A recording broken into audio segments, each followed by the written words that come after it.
Hola a todos y bienvenidos de nuevo a Historias de Terror. Sé que muchos de ustedes utilizan estos episodios para quedarse dormidos, así que, antes de que se entreguen al sueño, me encantaría que dejaran un comentario diciéndome desde dónde están escuchando en el mundo. Además, no olviden darle me gusta y suscribirse si están disfrutando de los episodios. Gracias por estar aquí.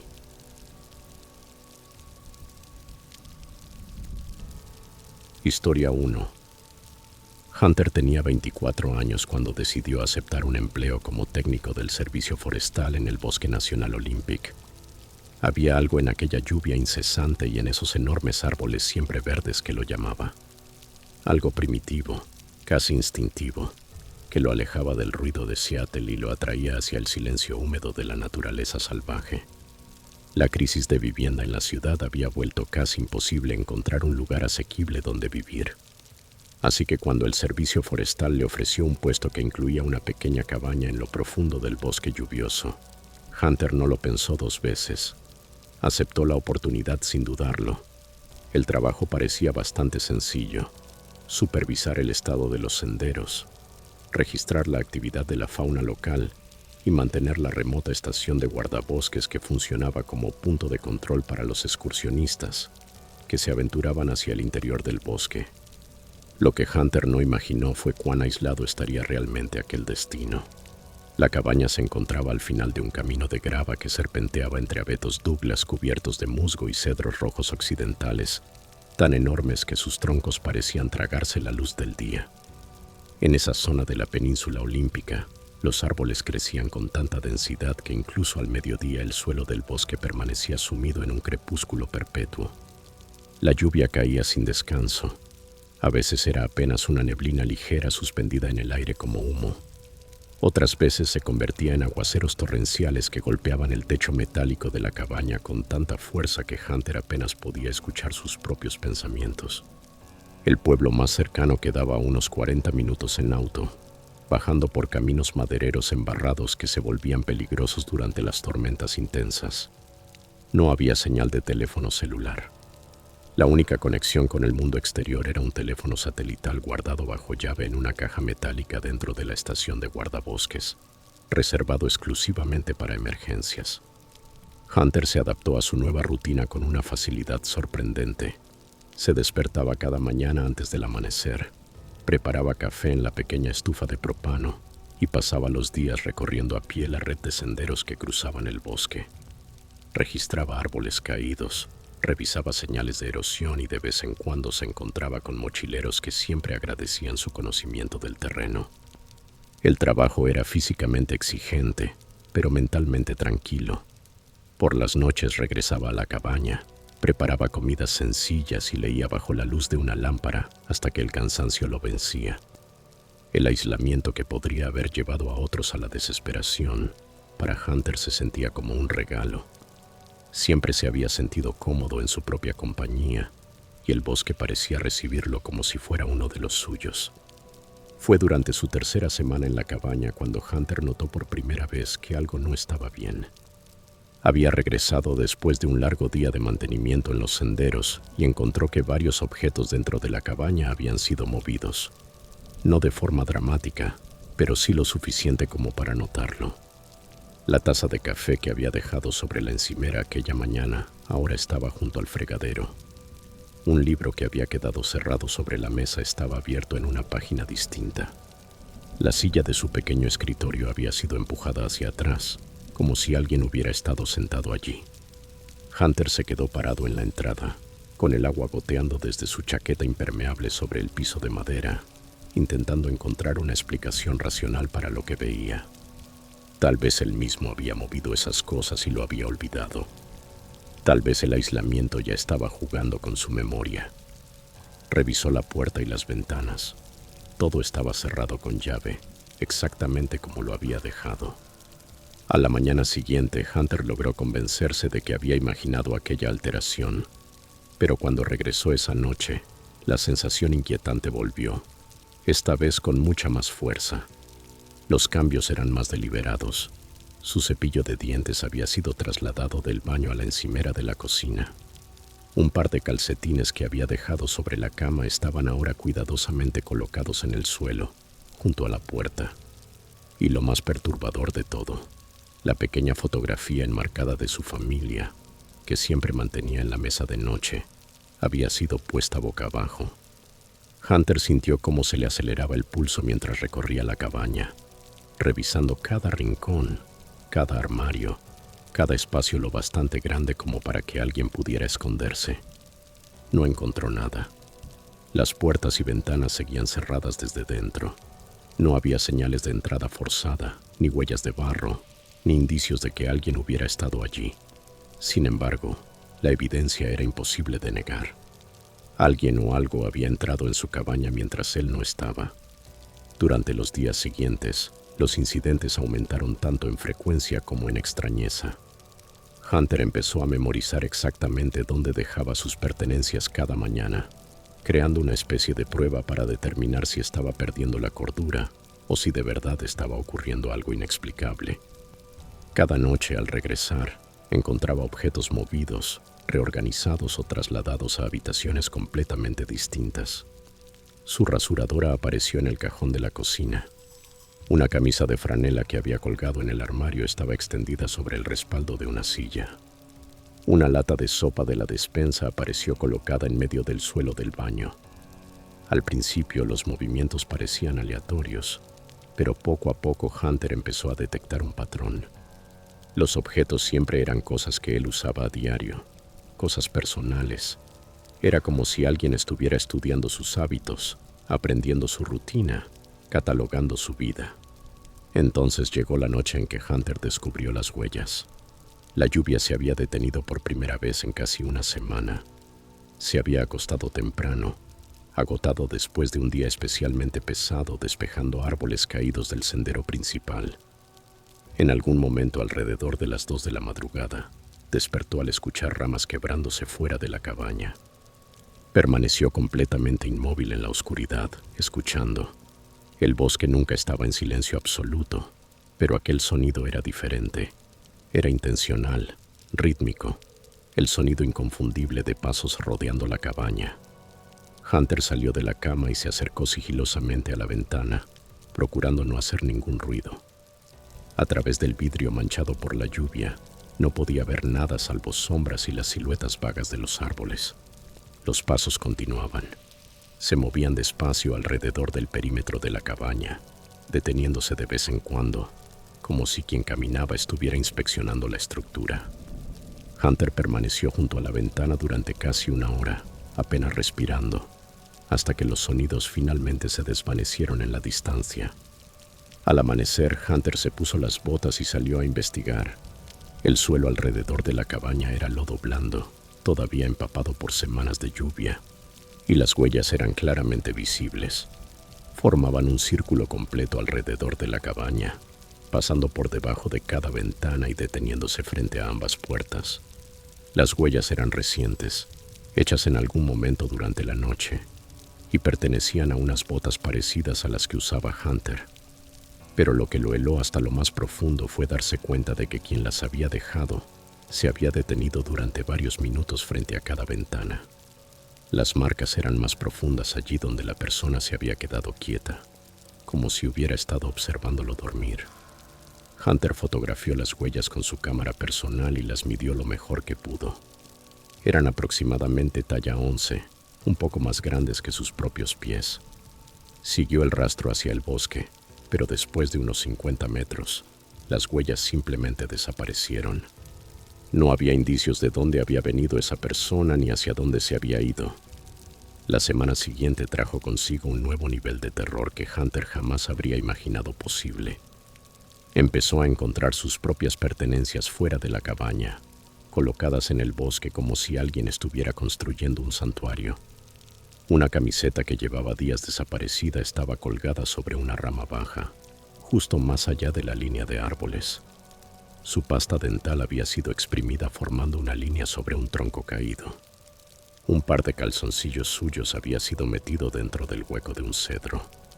Cada hallazgo le provocaba oleadas de náuseas. Las violaciones se estaban volviendo más íntimas, más invasivas. Quienquiera que estuviera haciendo eso no solo lo observaba, estaba recolectando fragmentos de su vida, tomando recuerdos, marcando territorio. Hunter reportó los incidentes a su supervisor mediante el teléfono satelital, pero la respuesta fue desdeñosa. Los animales podían mover cosas, le dijo el supervisor. Los osos eran conocidos por entrar en cabañas.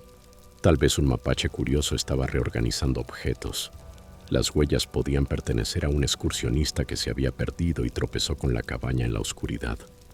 Pero Hunter sabía que no era así. Aquello no era obra de animales ni de excursionistas extraviados. Era deliberado, calculado y profundamente personal. Comenzó a encerrarse dentro de la cabaña en cuanto regresaba cada tarde. Bloqueaba la puerta con muebles, revisaba una y otra vez las ventanas. Dormir se volvió casi imposible. Cada sonido hacía que su corazón se disparara. Cada sombra parecía moverse con intención. Pidió un traslado inmediato, pero la burocracia del servicio forestal avanzaba con lentitud. Había formularios que completar, aprobaciones que conseguir, personal de reemplazo que localizar. Mientras tanto, le ordenaron permanecer en su puesto y continuar con sus responsabilidades. El trabajo debía hacerse sin importar su incomodidad personal. Fue durante su última semana en la cabaña cuando Hunter encontró las fotografías. Había regresado de sus rondas matutinas y encontró un sobre pegado con cinta en el exterior de la puerta. Su nombre estaba escrito al frente con letras mayúsculas, prolijas y rectas. Dentro había 4 fotografías Polaroid. Cuando Hunter las miró, sintió que las piernas casi se le doblaban. Las fotografías lo mostraban durmiendo en su cama. Las imágenes habían sido tomadas a través de la ventana de la cabaña en diferentes noches, a juzgar por las distintas camisetas que llevaba puestas y las diferentes posiciones en las que aparecía acostado. En una de las fotografías, su rostro era claramente visible bajo la débil luz de la lámpara que dejaba encendida por las noches. En otra, la cámara lo había capturado en medio de un sueño, con una expresión tranquila e inconsciente del depredador que lo observaba desde la oscuridad. La cuarta fotografía era la más aterradora. Había sido tomada desde dentro de la cabaña, desde los pies de su cama, apuntando hacia él mientras dormía. Quien hubiera tomado esas fotos había estado dentro de la habitación con él, de pie sobre él, documentándolo sin su conocimiento ni consentimiento. Hunter no regresó a sus labores ese día. Empacó una sola bolsa con artículos esenciales, dejó todo lo demás atrás y condujo directamente hasta la sede del Servicio Forestal en Port Angeles. Presentó su renuncia de inmediato, negándose a volver a la cabaña, incluso para recoger las pertenencias que había dejado allí. También presentó una queja formal y entregó copias de las fotografías a las autoridades locales. El departamento del sheriff envió agentes a investigar, pero no encontraron nada. La cabaña no mostraba señales de entrada forzada. No había huellas dactilares, ni evidencia de ADN, ni pistas sobre la identidad del acosador. Las huellas alrededor de la cabaña habían sido borradas por las lluvias posteriores. Los objetos que Hunter había encontrado colocados en el bosque habían desaparecido o fueron descartados como basura dispersa al azar. Sin evidencia concreta ni sospechoso, la investigación se estancó y finalmente fue cerrada. En los meses posteriores a su salida, otros empleados del servicio forestal reportaron experiencias similares en la misma cabaña. Objetos que se movían sin explicación, huellas rodeando la estructura durante la noche, pertenencias personales que desaparecían y luego reaparecían en lugares extraños. Un técnico duró solo 3 días antes de solicitar un traslado. Otro se negó a dormir dentro de la cabaña, optando por acampar en una tienda a casi 2 kilómetros de distancia y entrar en la estructura únicamente durante las horas de luz. Con el tiempo, el servicio forestal retiró la cabaña del uso activo, citando preocupaciones de seguridad y problemas estructurales, aunque quienes trabajaban allí conocían la verdadera razón. La cabaña sigue en pie hoy en día, siendo lentamente reclamada por el bosque, con sus ventanas oscuras y vacías. De vez en cuando, excursionistas locales se topan con ella y miran a través del vidrio sucio. preguntándose por qué una estructura tan sólida permanece abandonada en medio de una zona forestal privilegiada. Hunter nunca volvió al Bosque Nacional Olympic. Consiguió trabajo en Spokane, lejos de la lluvia y de los árboles gigantes, lejos de la cabaña donde alguien lo había observado dormir y había recogido fragmentos de su vida como trofeos. Todavía tiene pesadillas con aquellas fotografías, con la certeza de que estuvo completamente vulnerable e inconsciente mientras un desconocido permanecía de pie sobre él en la oscuridad. A veces se pregunta quién fue y por qué lo eligió a él. Era alguien que había usado la cabaña antes, un antiguo empleado con una llave y una obsesión, un residente local resentido por la presencia del servicio forestal en su territorio salvaje, o era algo completamente distinto, algo que protege su espacio de formas que desafían la comprensión humana. Las preguntas siguen sin respuesta, y quizá eso sea lo más aterrador de todo. En algún lugar de las profundidades del bosque lluvioso Olympic, alguien sigue ahí afuera, todavía observando, todavía esperando a la próxima persona lo bastante ingenua como para aceptar un trabajo, en esa cabaña aislada donde la lluvia nunca se detiene, y los árboles crecen tan espesos que ningún grito lograría atravesar sus troncos antiguos.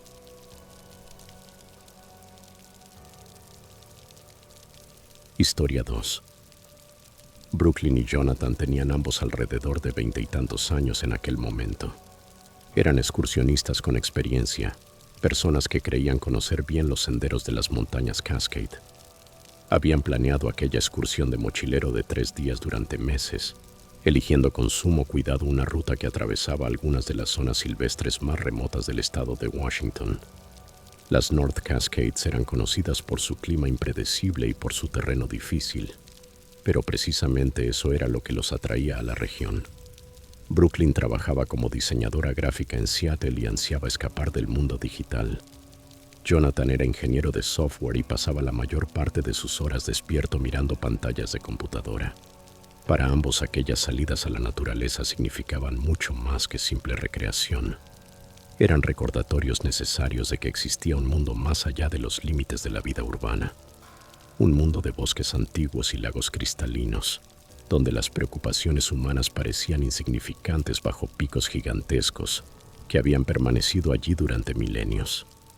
Comenzaron la caminata un jueves por la mañana, a finales de septiembre, cuando las multitudes del verano ya se habían reducido y las lluvias de otoño aún no habían comenzado con verdadera fuerza.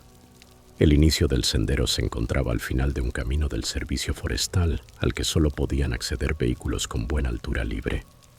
Habían subido la noche anterior en la camioneta de Jonathan y durmieron en el área de estacionamiento, ansiosos por comenzar temprano. A las 7 de la mañana ya estaban en el sendero. Sus mochilas iban cargadas con comida, equipo de campamento y todos los suministros que necesitarían para 3 días de autosuficiencia. El plan era simple. Caminarían 8 millas hasta un remoto lago alpino, instalarían el campamento, pasarían 2 noches explorando los alrededores y luego regresarían por la misma ruta. La señal de teléfono celular desapareció durante la primera milla desde el inicio del sendero.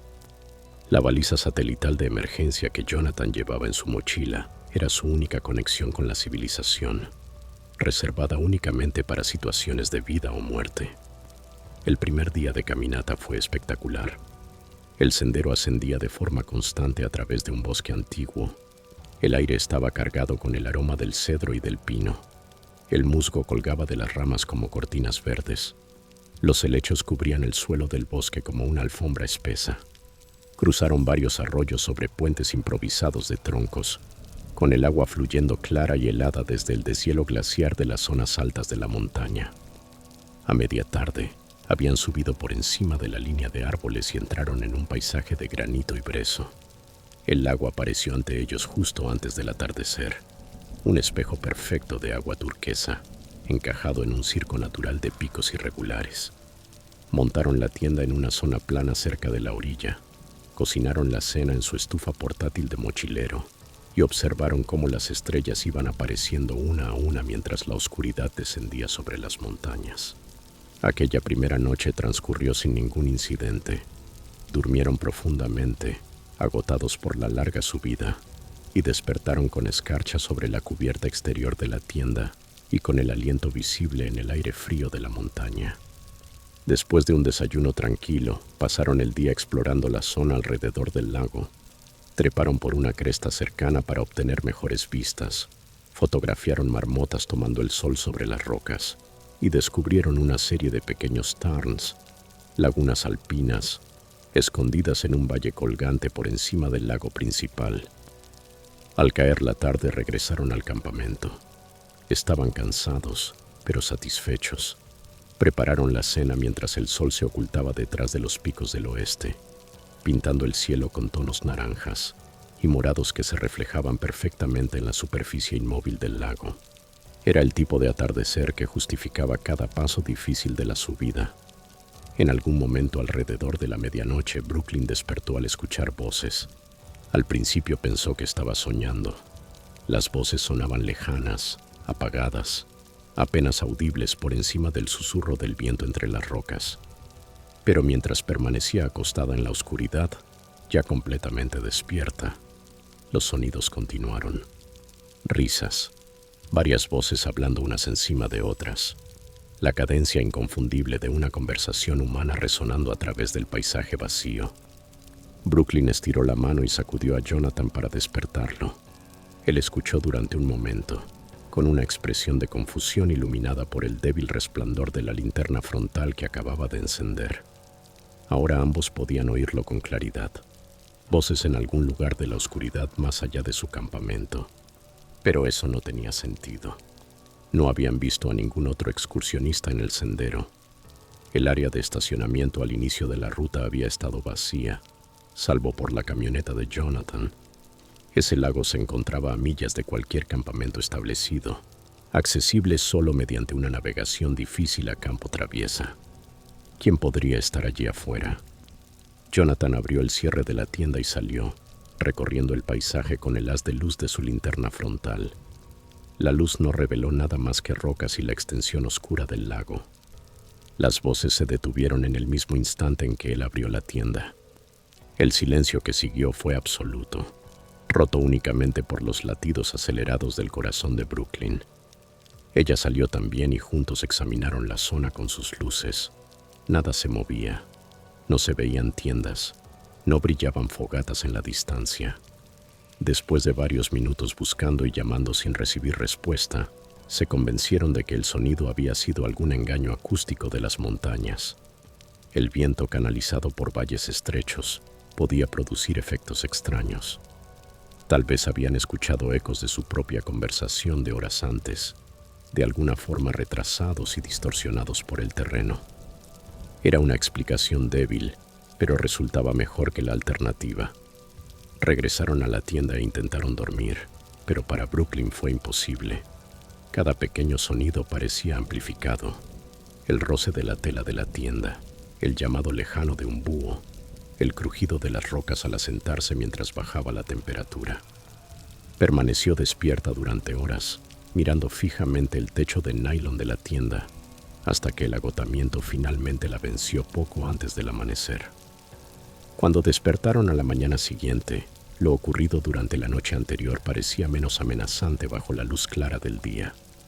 Bromearon con nerviosismo sobre espíritus de la montaña y anomalías acústicas mientras desayunaban y desmontaban el campamento. Originalmente habían planeado pasar 2 noches junto al lago, pero después de lo ocurrido, ambos sentían un deseo no expresado de marcharse antes de lo previsto. Algo en aquel lugar ya no se sentía acogedor. Acordaron empacar y caminar hacia otra ubicación, tal vez descender parte del camino de regreso hacia el inicio del sendero y acampar en el bosque, donde se sentirían menos expuestos. Para el mediodía ya lo tenían todo recogido y estaban listos para partir. Fue entonces cuando notaron las huellas. El lago estaba rodeado por una mezcla de losas de granito y parches de suelo arenoso. Cerca del lugar donde habían instalado la tienda, claramente visibles en una sección de arena húmeda, había huellas de botas que no habían estado allí el día anterior. Eran varios conjuntos de huellas, al menos 3 personas distintas, a juzgar por las diferencias en los tamaños y los patrones de las suelas. Las marcas rodeaban su campamento, acercándose a pocos pies del lugar donde habían dormido. Brooklyn sintió que el estómago se le hundía mientras se arrodillaba para examinarlas con más atención. Eran huellas recientes, hechas en algún momento durante la noche, mientras ellos dormían, mientras habían escuchado aquellas voces en la oscuridad.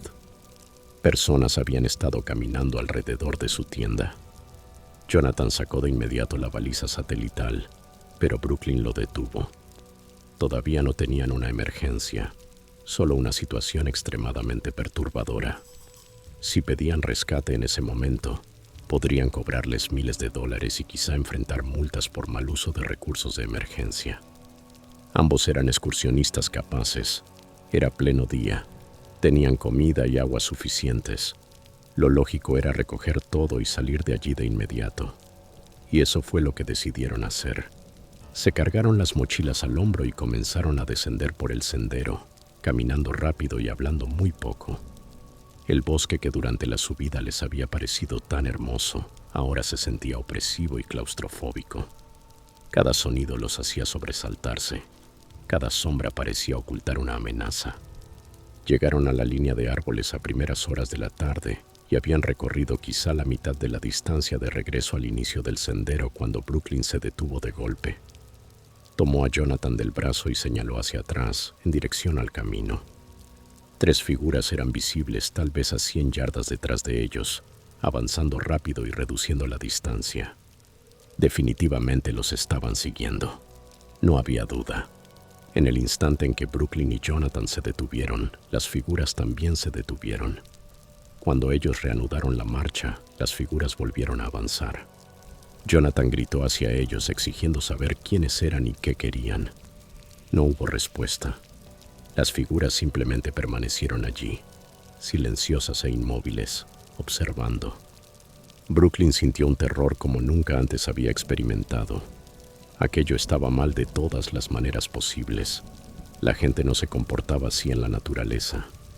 Los excursionistas que se encontraban con otros excursionistas saludaban, preguntaban por las condiciones del sendero. Participaban en esas interacciones amistosas que definían la cultura del campo abierto. Esas personas los estaban cazando. Esa era la única palabra que encajaba. Los estaban cazando. La decisión de correr fue instintiva y mutua. Brooklyn y Jonathan echaron a correr. Sus mochilas pesadas rebotaban dolorosamente contra sus espaldas. Las ramas les golpeaban la cara mientras atravesaban maleza y saltaban raíces. Detrás de ellos podían oír el sonido de la persecución. Pasos golpeando el sendero, ramas quebrándose. Las voces habían regresado, pero ya no sonaban lejanas ni apagadas. Estaban cerca. Y se acercaban cada vez más. Los pulmones de Brooklyn ardían. Sus piernas gritaban de dolor. Las correas de la mochila se le clavaban en los hombros. Pero el miedo la impulsaba hacia adelante con una fuerza que no sabía que poseía. Jonathan iba justo delante de ella, corriendo con la velocidad desesperada de una presa que huye de un depredador. Les quedaban quizá 2 millas para llegar al inicio del sendero. 2 millas de descenso que se sintieron como una eternidad mientras corrían por sus vidas a través del bosque cada vez más oscuro. En algún punto de aquella bajada frenética, Brooklyn cometió el error de mirar hacia atrás. 3 figuras corrían detrás de ellos, moviéndose con una velocidad y coordinación aterradoras. Vestían ropa oscura, con los rostros ocultos bajo capuchas. No llevaban nada. No tenían mochilas ni equipo, lo que les permitía avanzar mucho más rápido que Brooklyn y Jonathan con sus cargas pesadas.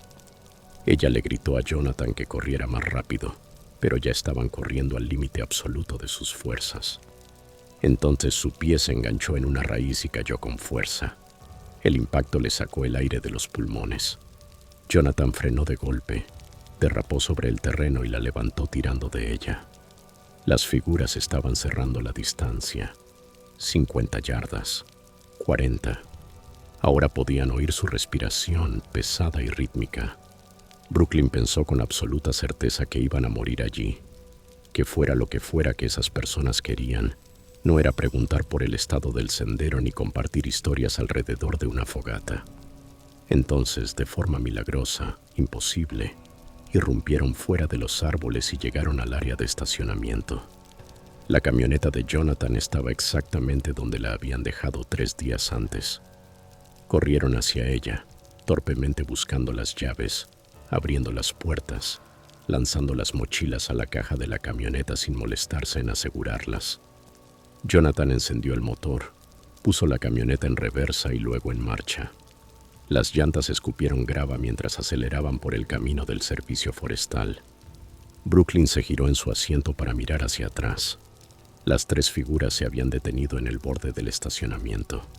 Estaban allí en línea, observando cómo la camioneta se alejaba, sin intentar seguirlos más. Incluso desde la distancia, incluso con la luz desvaneciéndose, Brooklyn pudo ver que estaban sonriendo.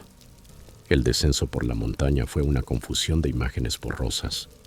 Jonathan conducía demasiado rápido para las condiciones de aquel camino irregular, pero a ninguno de los dos le importaba. Necesitaban distancia, necesitaban asfalto, señal de teléfono, otros seres humanos y todos esos elementos de la civilización de los que habían estado tan ansiosos por escapar apenas 3 días antes. Cuando finalmente llegaron a la carretera principal, Jonathan se detuvo a un lado y ambos permanecieron sentados en silencio, aturdido durante varios minutos. Les temblaban las manos. Brooklyn se dio cuenta de que estaba llorando. Condujeron hasta el pueblo más cercano, una pequeña comunidad maderera con una gasolinera y tienda general combinadas, y llamaron al sheriff del condado desde un teléfono público exterior. El agente que tomó su reporte se mostró escéptico, pero profesional. Anotó su información, prometió enviar una patrulla al inicio del sendero para investigar y sugirió que tal vez se habían encontrado con ocupantes ilegales o cultivadores ilegales de marihuana que utilizaban el bosque remoto como base de operaciones.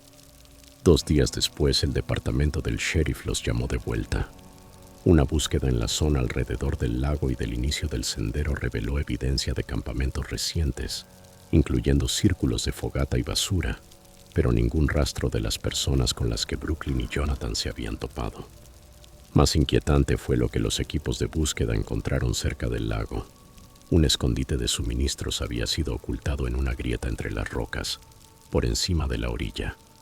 Los suministros incluían cuerda, cinta adhesiva, lonas y varios cuchillos grandes. Los objetos estaban guardados en recipientes impermeables y parecían haber estado allí durante meses. El sheriff les dijo que los investigadores creían que la zona estaba siendo utilizada como punto de preparación para actividades ilegales, posiblemente relacionadas con el tráfico de drogas o la caza furtiva. Les agradeció por reportar el incidente y sugirió que quizá habían entrado sin saberlo en medio de una operación criminal. Según él, las personas que los persiguieron probablemente intentaban asustarlos para que se fueran, más que hacerles daño, protegiendo su territorio de testigos indeseados. Brooklyn no creyó esa explicación, ni por un segundo. Recordaba aquellas sonrisas mientras las figuras los veían alejarse. Esa no era la expresión de personas protegiendo una operación criminal. Era la expresión de personas que disfrutaban la cacería, que obtenían placer al aterrorizar a otros, que estaban decepcionadas porque su presa había logrado escapar. Ella y Jonathan nunca volvieron a las montañas Cascade. Vendieron su equipo de mochilero y comenzaron a practicar escalada en rocódromos interiores, donde las paredes estaban hechas de plástico y el único peligro era caer unos cuantos pies sobre colchonetas acolchadas. Brooklyn todavía tiene pesadillas con voces resonando sobre aguas oscuras. Jonathan se sobresalta ante sonidos repentinos y se niega a acampar en cualquier lugar que no tenga señal de teléfono celular. Jamás hablan con sus amigos o familiares sobre lo ocurrido. Algunas experiencias desafían toda explicación, y algunas verdades son demasiado inquietantes para ser compartidas. En algún lugar de las North Cascades, quizá todavía acampadas cerca de aquel hermoso lago turquesa, 3 figuras esperan en la oscuridad al próximo grupo de excursionistas lo bastante imprudente como para alejarse demasiado de la civilización. Las montañas guardan secretos que nunca deberían ser descubiertos, y Brooklyn y Jonathan aprendieron esa lección de la manera más aterradora imaginable.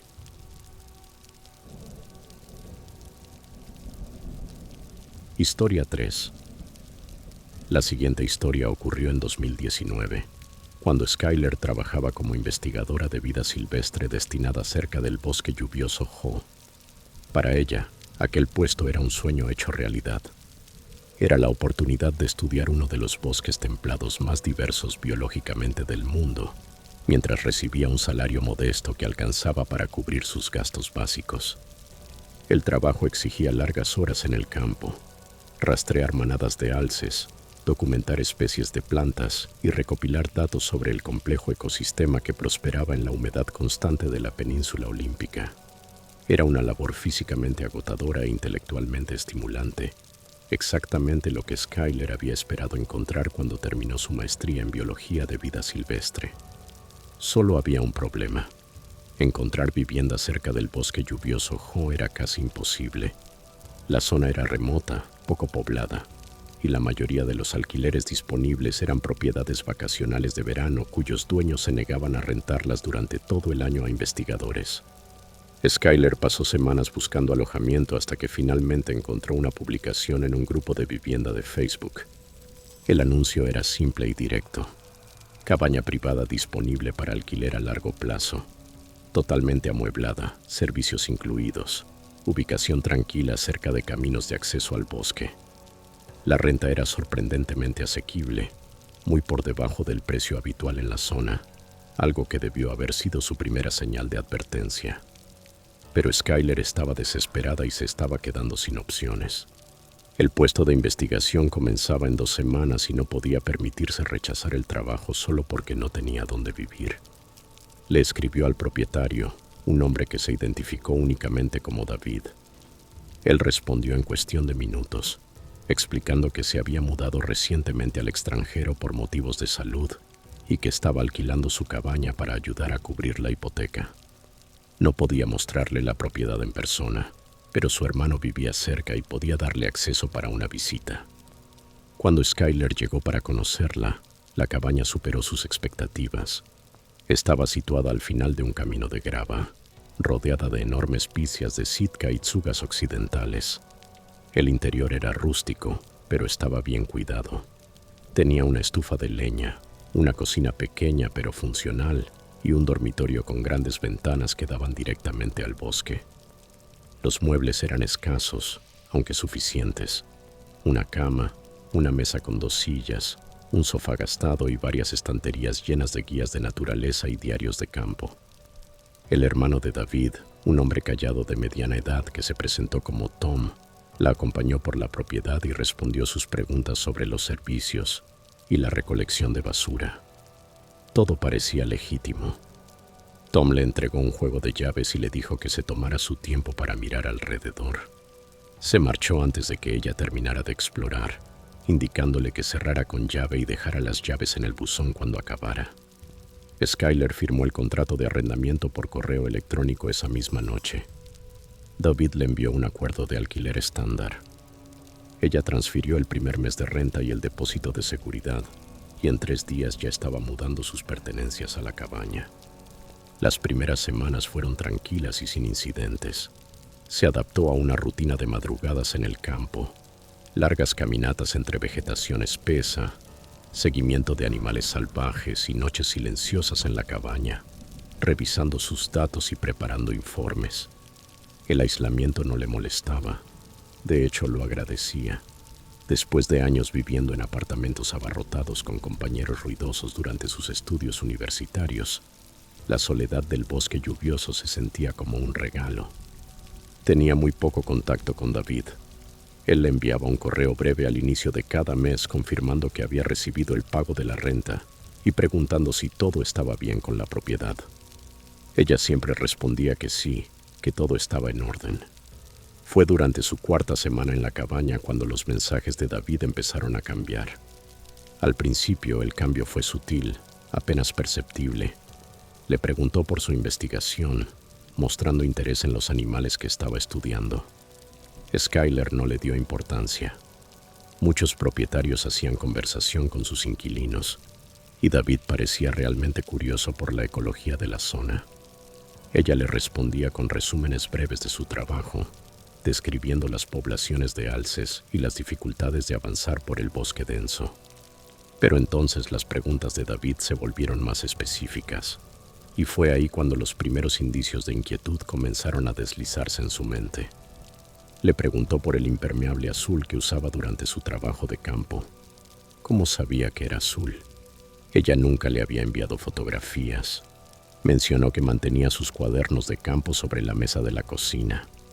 ¿Cómo había visto la mesa de su cocina? Comentó que por las mañanas parecía preferir el té en lugar del café. ¿Cómo podía saber eso? Skyler intentó racionalizar aquel conocimiento. Tal vez Tom le había mencionado esos detalles durante alguna visita que ella no había notado. Tal vez existían fotografías antiguas del interior de la cabaña donde aparecían objetos colocados en lugares similares. Tal vez David hacía conjeturas acertadas basadas en los hábitos típicos de una investigadora. Pero esas explicaciones se sentían forzadas e insuficientes. Comenzó a prestar más atención a los mensajes de David, y lo que descubrió le heló la sangre. Él sabía a qué hora salía de la cabaña cada mañana y cuándo regresaba por la tarde. Sabía que había reorganizado la estantería de la sala. Sabía que había movido el sofá lejos de la pared para alcanzar un enchufe. Sabía detalles que nadie podría conocer a menos que estuviera dentro de la cabaña observándola, registrando sus rutinas diarias. El punto de quiebre llegó un martes por la noche, cuando Skyler regresó de un día particularmente agotador en el campo. Había caminado casi 12 millas por terreno difícil, cruzando arroyos crecidos y trepando sobre troncos caídos. Estaba cubierta de barro, cansada, y solo quería darse una ducha caliente y acostarse temprano. Mientras abría la puerta de la cabaña y entraba, su teléfono vibró con un mensaje de David. El texto era breve pero escalofriante. Deberías tener más cuidado al cruzar Beaver Creek. El agua está alta en esta época del año y esas rocas son resbaladizas. Podrías lastimarte. Skyler dejó de respirar. Beaver Creek no aparecía en ningún mapa. Era un nombre local que había aprendido de otros investigadores. Un pequeño afluente que atravesaba el área de estudio a millas de la cabaña. Ella lo había cruzado aquella tarde, avanzando con cuidado sobre piedras cubiertas de musgo mientras la corriente crecida pasaba con fuerza junto a sus botas. Nadie había estado con ella. Nadie la había visto, excepto David. Skyler no durmió esa noche. Permaneció acostada con todas las luces encendidas, mientras su mente repasaba posibilidades terribles. La explicación más obvia era que David había instalado cámaras en la cabaña. Cámaras ocultas que le permitían vigilar cada uno de sus movimientos, registrar sus hábitos e invadir su privacidad de formas que violaban todos los límites imaginables. Pero ¿cómo podían unas cámaras dentro de la cabaña permitirle saber lo de Beaver Creek? Ese lugar estaba a millas de distancia, en pleno bosque. A menos que también tuviera cámaras allí, o a menos que no estuviera en el extranjero en absoluto. A menos que estuviera allí, en Washington, observándola en persona, siguiéndola por el bosque, rastreando sus movimientos del mismo modo en que ella rastreaba las manadas de alces. La idea era tan aterradora que Skyler comenzó a temblar físicamente. Estaba sola en una cabaña remota, rodeada por millas de bosque vacío, completamente vulnerable ante un propietario que parecía conocer cada uno de sus movimientos. A la mañana siguiente, Skyler comenzó a poner a prueba su teoría. Colocó objetos específicos en lugares concretos dentro de la cabaña, creando una especie de trampa. Dejó una taza de café sobre el lavabo del baño, un libro abierto en la página 47 sobre la mesa de la cocina y sus binoculares de campo sobre el brazo del sofá. Tomó fotografías con su teléfono de cada arreglo, documentando exactamente la ubicación de todo. Luego salió a trabajar al campo, asegurándose de permanecer lejos de la cabaña durante todo el día. Cuando regresó esa noche, nada había sido movido. Todo estaba exactamente como lo había dejado. Pero una hora más tarde llegó el mensaje de David. Veo que estás leyendo sobre hongos del bosque. Tema fascinante. El libro sobre la mesa de la cocina está abierto en un capítulo sobre redes micorrízicas. El libro, en efecto, trataba sobre ecología forestal, y la página 47 hablaba de hongos micorrízicos. David no solo había visto el libro, Había leído la página específica en la que estaba abierto. Skyler comenzó de inmediato a registrar la cabaña. Movió muebles, examinó lámparas, revisó detectores de humo e inspeccionó enchufes eléctricos. Sabía cómo podían verse las cámaras ocultas. Había visto suficientes documentales sobre crímenes como para entender que los dispositivos modernos de vigilancia podían ser increíblemente pequeños y difíciles de detectar. La búsqueda le tomó horas y no encontró nada evidente.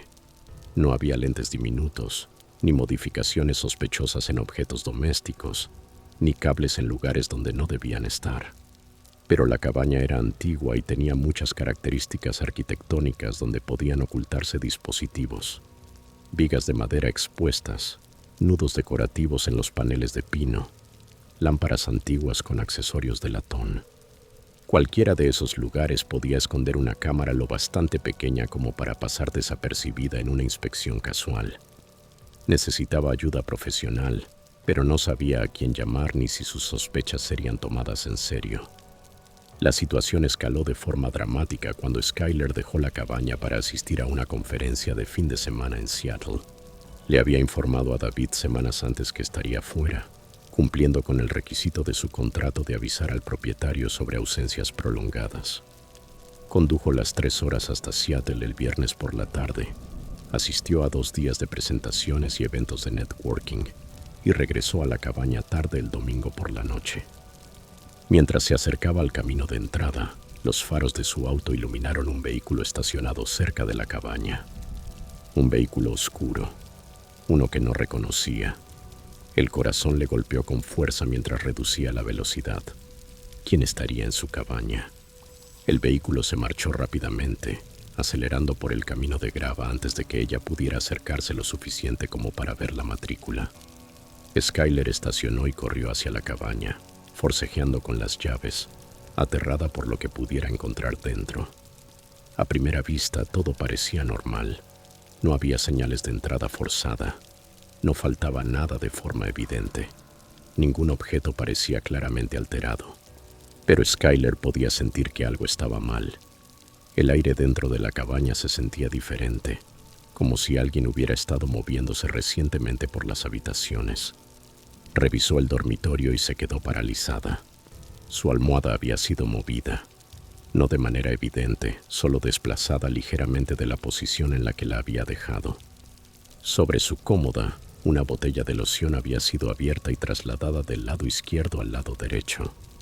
En el baño su cepillo de dientes estaba húmedo, aunque había estado seco cuando se marchó el viernes.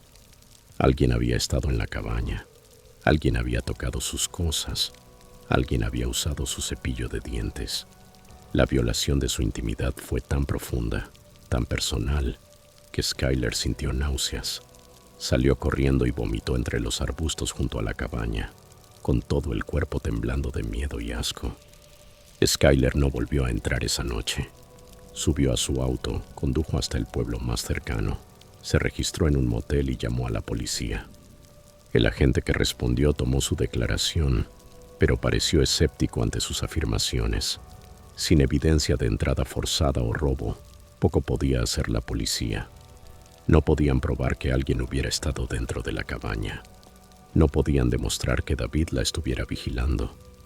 Ni siquiera podían comprobar que David estuviera en Washington y no en el extranjero, como afirmaba. El agente sugirió que quizá ella recordaba mal la posición de los objetos antes de irse el fin de semana. Tal vez el cepillo de dientes estaba húmedo porque lo había usado el viernes por la mañana y aún conservaba humedad. Tal vez estaba experimentando paranoia relacionada con el estrés de vivir sola en un lugar tan aislado. Las sugerencias fueron insultantes y despectivas, pero Skyler no tenía evidencia concreta para contradecirlas. Al día siguiente contrató a un investigador privado, gastando dinero que no podía permitirse con su salario modesto de investigadora. El investigador era un exoficial de policía especializado en detección de vigilancia. Llegó a la cabaña con equipo electrónico y pasó 6 horas realizando una búsqueda sistemática. Encontró 2 cámaras. Una estaba escondida en un detector de humo en el techo del dormitorio.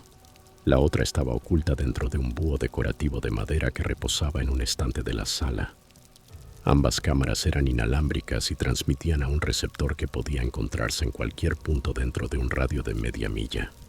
El investigador también descubrió que la cerradura de la puerta principal había sido modificada con un cilindro duplicado que permitía a David entrar en la cabaña en cualquier momento, incluso si Skyler había cerrado el cerrojo desde dentro. La evidencia era abrumadora y aterradora. David la había observado dormir. David la había mirado vestirse y desvestirse. David había documentado sus momentos más privados durante meses. Con el informe del investigador y las fotografías del equipo de vigilancia, Skyler regresó a la policía. Esta vez la tomaron en serio. David fue acusado de múltiples cargos de vigilancia ilegal y allanamiento criminal. La investigación reveló que nunca había salido del país. Vivía en una pequeña casa a menos de 2 millas de la cabaña, lo bastante cerca como para monitorear en tiempo real las transmisiones de las cámaras inalámbricas. La policía encontró docenas de horas de grabaciones en su computadora, videos de Skyler realizando su vida diaria, completamente inconsciente de que estaba siendo observada. También hallaron fotografías que David había tomado siguiéndola por el bosque durante su trabajo de campo. Imágenes de ella cruzando Beaver Creek. Imágenes de ella arrodillada examinando huellas de alce. Imágenes de ella almorzando junto a un tronco caído. La había estado acosando tanto dentro de la cabaña como afuera, en la naturaleza. Un depredador estudiando a su presa con una atención meticulosa al detalle. David fue arrestado y acusado, pero el proceso legal avanzó lentamente. Skyler rompió el contrato de inmediato, perdiendo su depósito de seguridad, y trasladó sus pertenencias a un alojamiento temporal mientras buscaba otro lugar donde vivir. El instituto de investigación para el que trabajaba la apoyó y la ayudó a encontrar una habitación en una casa compartida con otros 2 biólogos. También solicitó una orden de restricción, que le fue concedida mientras esperaba el juicio penal. Pero el daño ya estaba hecho. La sensación de violación, la pérdida de seguridad y el conocimiento de que alguien había observado sus momentos más íntimos y había obtenido satisfacción de esa vigilancia, dejaron cicatrices que tardarían años en sanar. Skyler completó su contrato de investigación, pero rechazó una oferta para extenderlo por otra temporada. Abandonó el bosque lluvioso Hoh y aceptó un puesto en una universidad del Medio Oeste, lejos de la lluvia, de los árboles imponentes y de la cabaña donde su privacidad había sido tan profundamente vulnerada. David terminó declarándose culpable de cargos reducidos y cumplió 18 meses en la cárcel del condado. Para Skyler, la sentencia fue insuficiente. Apenas una palmada en la muñeca por crímenes que habían alterado de manera fundamental su sensación de seguridad en el mundo. Nunca volvió al estado de Washington.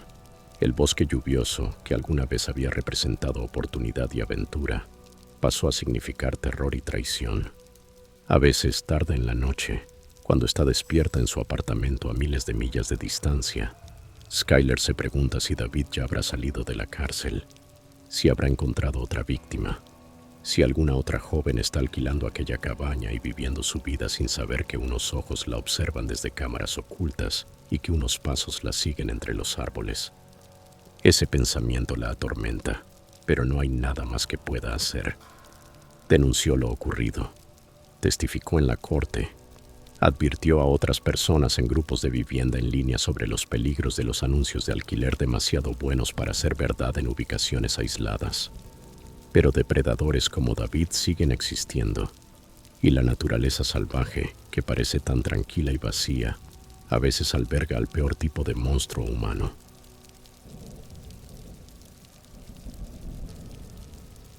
Historia 4. Esto ocurrió en 2021, cuando Aaron vivía en Forks, Washington, y trabajaba en turnos nocturnos en una gasolinera abierta las 24 horas sobre la Highway 101. El pueblo de Forks era pequeño, aislado, y era conocido principalmente por haber sido el escenario de una famosa saga romántica de vampiros que, años atrás, había atraído una oleada de turistas. Pero para 2021, aquel auge turístico ya se había desvanecido, y Forks había vuelto a su existencia tranquila como una comunidad maderera y pesquera en el borde de la península olímpica. Aaron tenía 22 años, Había abandonado el Community College y se había mudado a Forks desde Tacoma, después de una ruptura difícil que lo dejó necesitando empezar de nuevo. El empleo en la gasolinera no era nada glamuroso, pero le pagaba lo suficiente para cubrir la renta de un pequeño apartamento tipo estudio y le dejaba los días libres para caminar por el bosque lluvioso de los alrededores. La gasolinera donde trabajaba Aaron estaba situada en el cruce de la Highway 101 y una carretera del Servicio Forestal que se adentraba profundamente en el Bosque Nacional Olympic. Durante el día, el lugar recibía un flujo constante de turistas que se dirigían hacia la costa y camiones madereros que bajaban troncos desde las montañas. Pero durante el turno de Aaron, que iba desde las 11 de la noche hasta las 7 de la mañana, la estación a menudo quedaba completamente desierta durante horas. A Aaron no le molestaba el aislamiento. Pasaba las noches leyendo, viendo películas en su teléfono y atendiendo de vez en cuando al raro cliente que entraba a cargar gasolina o comprar algún refrigerio durante la madrugada. El trabajo era monótono, pero tranquilo, y después del caos de su vida anterior en Tacoma, la tranquilidad era exactamente lo que Aaron necesitaba. El cliente habitual comenzó a aparecer durante la tercera semana de Aaron en el trabajo. Era un hombre de unos 40 y tantos años, de estatura promedio, con cabello castaño cada vez más escaso y gafas de montura metálica que le daban un aire académico. Conducía un sedán plateado sin ningún rasgo distintivo y siempre llegaba alrededor de las 2 de la mañana para comprar café y un sándwich empacado. Era educado y hablaba en voz baja, haciendo comentarios casuales sobre el clima o preguntándole a Aaron cómo iba su noche. Aaron agradecía la compañía. Trabajar solo durante toda la noche podía volverse solitario y tener a un cliente amable y frecuente rompía un poco la monotonía. El hombre se presentó como David. Explicó que trabajaba con horarios irregulares como escritor freelance y que a menudo se encontraba despierto a horas extrañas. Vivía en algún lugar de la zona, aunque fue impreciso sobre la ubicación exacta. Aaron no insistió en los detalles. En los pueblos pequeños se respetaba la privacidad de los clientes. Durante las semanas siguientes, David se convirtió en una presencia habitual todas las noches. Llegaba aproximadamente a la misma hora, compraba los mismos productos y pasaba 10 o 15 minutos conversando con Aaron antes de regresar a su auto. Las conversaciones eran agradables y aparentemente inocentes. David le preguntaba a Aaron por su vida, por las razones que lo habían llevado a mudarse a Forks, por sus intereses y pasatiempos. Aaron empezó a abrirse, compartiendo detalles sobre su ruptura, sus dificultades con la universidad y su amor por la naturaleza. David escuchaba con atención, ofreciendo consejos y palabras de ánimo. Parecía genuinamente interesado en el bienestar de Aaron, y eso se sentía bien. Después de meses sintiéndose a la deriva y desconectado, Aaron empezó a esperar con agrado las visitas de David, viéndolas como el momento más interesante de un turno que, por lo demás, era tedioso. El cambio en la dinámica fue tan gradual que Aaron no notó que estaba ocurriendo. David empezó a quedarse más tiempo durante sus visitas, a veces permaneciendo allí 30 o 40 minutos. Comenzó a hacer preguntas más personales. ¿A qué hora terminaba Aaron de trabajar? ¿Tenía novia o novio? ¿Dónde quedaba exactamente su apartamento? ¿Vivía solo? Cuando Aaron pensaba en esas preguntas más tarde, le parecían invasivas. Pero en el momento, rodeado por las luces fluorescentes de la gasolinera vacía y agradecido por la interacción humana, respondía sin sospechar nada. David también empezó a aparecer en horarios inesperados. A veces llegaba a medianoche, justo cuando comenzaba el turno de Aaron. Otras veces aparecía poco antes de las 7 de la mañana, diciendo que quería alcanzarlo antes de que se marchara. La frecuencia de sus visitas aumentó de una vez por noche a 2 o incluso 3 veces durante un mismo turno. Fue durante la sexta semana de Aaron en el trabajo cuando sintió verdadera incomodidad por primera vez. David había llegado alrededor de la 1 de la madrugada y se quedó más de una hora, apoyado contra el mostrador y hablando sin parar. La conversación se había vuelto extraña. David le preguntó si alguna vez se sentía solo trabajando de noche. Sugirió que deberían salir alguna vez fuera de la gasolinera. Mencionó que tenía una cabaña a unas cuantas millas dentro del bosque y que Aaron podía visitarlo si alguna vez necesitaba compañía. La invitación se sintió mal de una manera que Aaron no pudo explicar con palabras. Había una intensidad en los ojos de David, una necesidad que encendió alarmas en su interior. Aaron rechazó la invitación con cortesía, diciendo que valoraba su escaso tiempo libre y que prefería usarlo para hacer caminatas solo.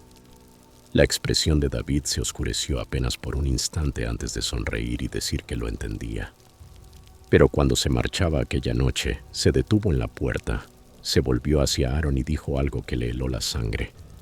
«Sé dónde vives, Aaron, el apartamento encima de la ferretería. Si alguna vez cambias de opinión sobre venir a visitarme, solo avísame». Aaron nunca le había dicho a David dónde vivía. La comprensión lo golpeó como un impacto físico. Se quedó de pie detrás del mostrador, mirando el estacionamiento vacío donde el sedán plateado de David acababa de alejarse, mientras sentía cómo el miedo le trepaba por la espalda. ¿Cómo sabía David su dirección? ¿Lo había seguido a casa después de un turno? ¿Lo había estado vigilando? Aaron sacó su teléfono y consideró llamar a la policía. ¿Pero qué diría? Un cliente habitual sabe dónde vivo. Eso no era ilegal. David no lo había amenazado. No había hecho nada abiertamente criminal, pero cada instinto que Aaron poseía le gritaba que algo estaba terriblemente mal. La noche siguiente David no apareció durante su turno y Aaron se sintió aliviado.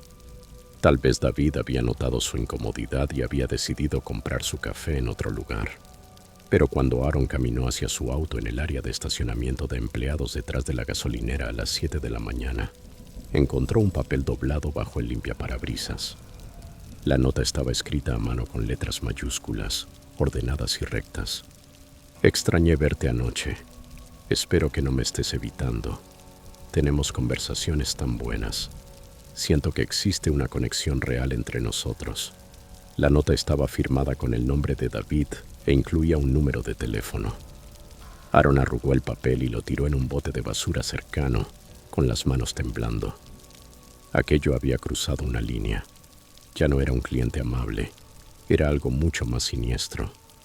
Durante la semana siguiente, el comportamiento de David escaló de formas que dejaron a Aaron aterrado e indefenso. David comenzó a aparecer fuera de la gasolinera en momentos inesperados. No entraba, solo se quedaba sentado en su auto en el estacionamiento, observando. Aaron miraba por las ventanas y veía el sedán plateado detenido bajo las luces. David era visible detrás del volante, simplemente sentado allí durante horas. Cuando el turno de Aaron terminaba, a veces David lo esperaba en el estacionamiento de empleados, sonriendo y saludando mientras Aaron se apresuraba hacia su auto. Aaron empezó a cerrar las puertas de su vehículo con seguro de inmediato y a conducir lo más rápido posible, revisando los espejos de forma obsesiva para asegurarse de que no lo estuvieran siguiendo. Pero varias veces vio el sedán plateado y algunos autos detrás de él, manteniendo la misma velocidad por las calles vacías de Forks antes del amanecer. El peor incidente ocurrió un jueves por la mañana. Aaron había terminado su turno y condujo hasta su casa, aliviado al no ver señales del vehículo de David. Estacionó detrás de la ferretería y subió por las escaleras exteriores hacia su apartamento tipo estudio, agotado y ansioso por dormir. Pero cuando abrió la puerta y entró, se quedó paralizado. Alguien había estado en su apartamento.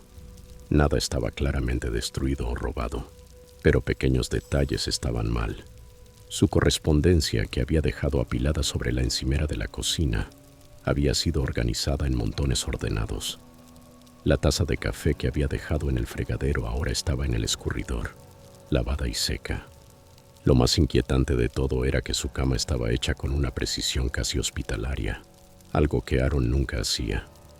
Permaneció de pie en su pequeño apartamento, sintiéndose violado y aterrorizado, y comprendió que David había estado dentro de su hogar.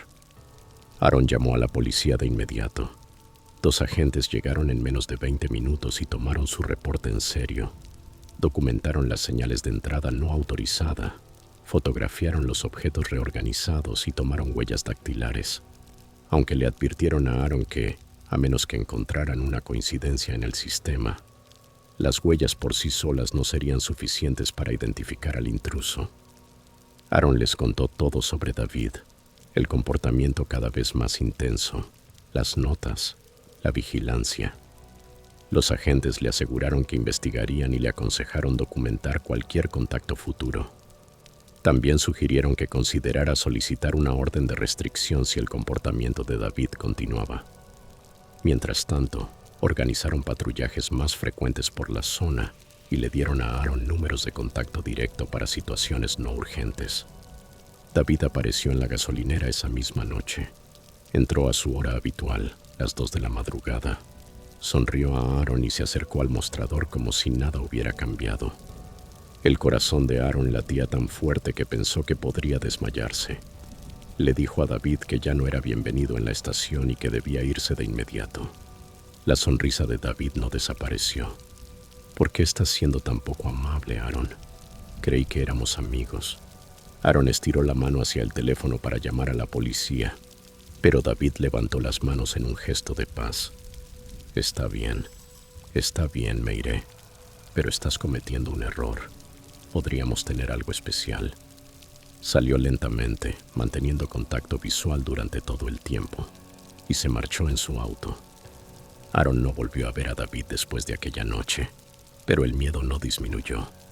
Descubrió que la cerradura de la puerta exterior de su edificio estaba rota, permitiendo que cualquiera pudiera acceder a la escalera interior. Su arrendador prometió arreglarla, pero no pareció considerar que fuera algo urgente. Aaron empezó a bloquear la puerta de su apartamento con muebles y a dormir con un bate de béisbol junto a la cama.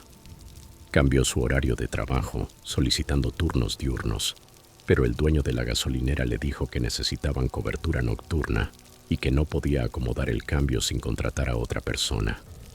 Aaron consideró seriamente renunciar, pero necesitaba el ingreso y no podía permitirse dejar el empleo sin tener otro trabajo asegurado. La resolución llegó 3 semanas después, de una forma inesperada. Aaron llegó para su turno una noche y encontró a 2 detectives esperándolo. Querían hacerle preguntas sobre David, cuyo nombre completo ya conocían. Resultó que David era buscado en relación con varios casos de acoso en Washington y Oregón. Tenía un patrón. Elegía a hombres jóvenes que trabajaban solos en lugares aislados. Se hacía amigo de ellos. Luego escalaba hacia la vigilancia y el hostigamiento. Y en al menos 2 casos había intentado secuestrarlos. Los detectives le mostraron a Aaron fotografías de víctimas anteriores, jóvenes que se parecían de manera inquietante a él. Le dijeron que había tenido suerte.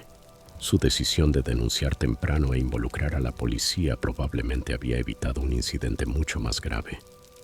David fue arrestado un mes después en Oregón, donde ya había pasado a una nueva víctima que trabajaba en una parada de camiones remota.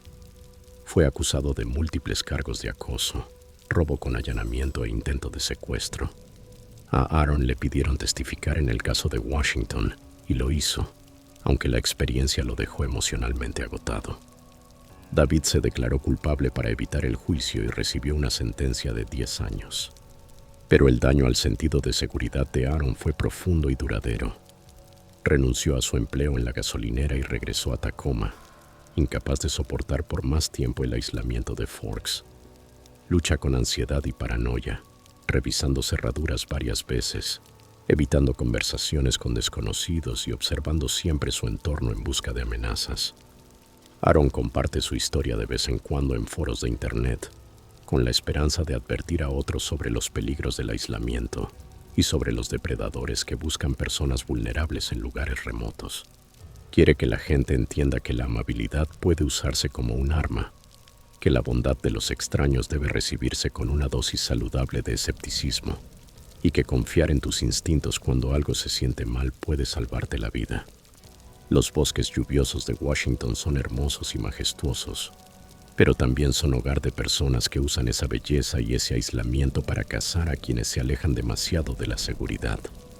Aaron aprendió esa lección de la manera más difícil y se considera afortunado de haber escapado con nada más que cicatrices psicológicas. No todos los que se encuentran con un depredador en la oscuridad tienen tanta suerte.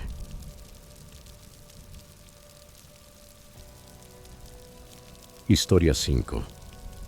Antes del incidente conviene dar un poco de contexto. Hazel llevaba aproximadamente 2 años viviendo sola en una pequeña casa situada al borde del Bosque Nacional Gifford Pinchot. La vivienda era alquilada, una antigua cabaña de leñadores que había sido renovada apenas lo suficiente para cumplir con los códigos de construcción modernos, pero que aún conservaba su carácter rústico. Tenía paredes de madera toscamente labrada, una estufa de leña como fuente de calefacción y ventanas que vibraban dentro de sus marcos cuando el viento se intensificaba entre los enormes abetos Douglas que rodeaban la propiedad. Hazel tenía 29 años y trabajaba desde casa como ilustradora botánica, creando dibujos detallados de especies de plantas nativas para guías de campo y materiales educativos. El aislamiento le venía perfectamente. Necesitaba silencio para concentrarse en su trabajo, y el bosque le ofrecía inspiración y temas de estudio inagotables. Su vecino más cercano vivía a casi 1 milla de distancia, al final de un camino de tierra lleno de surcos que se convertía en barro durante las lluvias frecuentes. 6 meses después de mudarse a la cabaña, Hazel adoptó un perro. Max era un pastor alemán mestizo de 3 años al que había rescatado de un refugio en Vancouver. Estaba bien entrenado, era protector y le brindaba tanto compañía como una sensación de seguridad en aquel lugar remoto. La cabaña se encontraba en 2 acres de terreno parcialmente despejado, rodeado por bosque denso en 3 de sus lados. Hazel había instalado un largo cable de sujeción que iba desde el porche trasero hasta un árbol en el borde del claro, permitiendo que Max pudiera estar afuera de forma segura mientras ella trabajaba. El sistema funcionaba bien durante las horas de luz, pero por las noches, Hazel prefería mantener a Max dentro de la casa. El bosque era hogar de osos, pumas y coyotes, y le preocupaba que el perro pudiera encontrarse con algún animal salvaje en la oscuridad. La rutina de la noche del incidente fue igual a la de cualquier otra noche. Hazel trabajó hasta tarde en su mesa de dibujo, terminando una serie de ilustraciones de helechos nativos. Cerca de las 11:30, guardó su trabajo y comenzó a prepararse para dormir. Max estaba acostado en su cojín, cerca de la estufa de leña, pero cuando Hazel se puso de pie, el perro trotó hacia la puerta trasera y gimió, indicando que necesitaba salir una última vez. Hazel enganchó su collar al cable largo y abrió la puerta, observándolo salir corriendo hacia la oscuridad. La noche era clara y fría, con estrellas visibles entre los huecos del dosel de los árboles. Dejó encendida la luz del porche, pero cerró la puerta para conservar el calor dentro de la casa, con la intención de revisar a Max unos minutos después. Estaba lavando platos en la cocina cuando escuchó el familiar rasguño en la puerta trasera. Max siempre hacía eso cuando estaba listo para entrar, arrastrando las uñas por la madera de la puerta con un patrón muy particular. Hazel se secó las manos y caminó hacia la puerta, pero algo la hizo detenerse. No podía explicarlo de forma racional. Fue solo una sensación repentina de que algo andaba mal. En lugar de abrir la puerta de inmediato, se inclinó hacia adelante y miró por la mirilla. Lo que vio hizo que el corazón se le detuviera. Un hombre estaba de pie en su porche, ligeramente encorvado, mirando fijamente el picaporte de la puerta. Vestía ropa oscura y su rostro estaba parcialmente oculto por una capucha. Tenía la mano sobre la manija, probándola con suavidad, como si estuviera comprobando si la puerta estaba cerrada con llave. Hazel quedó paralizada, con la mano todavía sobre el cerrojo que estaba a punto de destrabar. Durante varios segundos simplemente permaneció allí, incapaz de procesar lo que estaba viendo. Entonces escuchó otra vez el rasguño. No había sido Max en absoluto. El desconocido estaba arrastrando los dedos por la puerta, imitando el sonido que hacía su perro cuando quería entrar. La comprensión de aquello le envió una oleada de terror por todo el cuerpo. Esa persona la había estado observando. Conocía sus rutinas, sabía cómo Max le avisaba que quería entrar, y estaba usando ese conocimiento para engañarla y hacer que abriera la puerta. Si Hazel no hubiera mirado por la mirilla, si simplemente hubiera abierto como hacía todas las noches, el extraño habría estado allí mismo, separado de ella únicamente por el aire y por la oportunidad. Hazel retrocedió lentamente, intentando no hacer ningún ruido que alertara al desconocido de que sabía que estaba allí. Su teléfono estaba sobre la encimera de la cocina. Lo tomó con manos temblorosas y llamó a su esposo Marcus, quien se encontraba en Portland por un viaje de trabajo y no regresaría hasta el fin de semana. Él contestó al segundo timbrazo, con la voz adormecida por el sueño. Hazel le susurró frenéticamente que había alguien en el porche, que Max seguía afuera y que no sabía qué hacer. Marcus se despertó por completo de inmediato. Le dijo que se alejara de la puerta y que no cortara la llamada. Intentaba pensar, formular un plan desde 200 millas de distancia, mientras su esposa permanecía en peligro. Fue entonces cuando Hazel recordó que Max seguía afuera con un desconocido. La idea le revolvió el estómago. Si aquel extraño lastimaba a su perro, jamás se lo perdonaría. Pero salir significaba exponerse al peligro. La puerta trasera daba directamente al porche donde estaba el intruso. No había forma de llegar hasta Max sin pasar a pocos pies de él. Pero la cabaña tenía una segunda entrada, una puerta lateral que se abría hacia un pequeño vestíbulo usado para guardar leña y herramientas. Esa puerta conducía al costado de la casa, donde el suelo estaba cubierto de grava.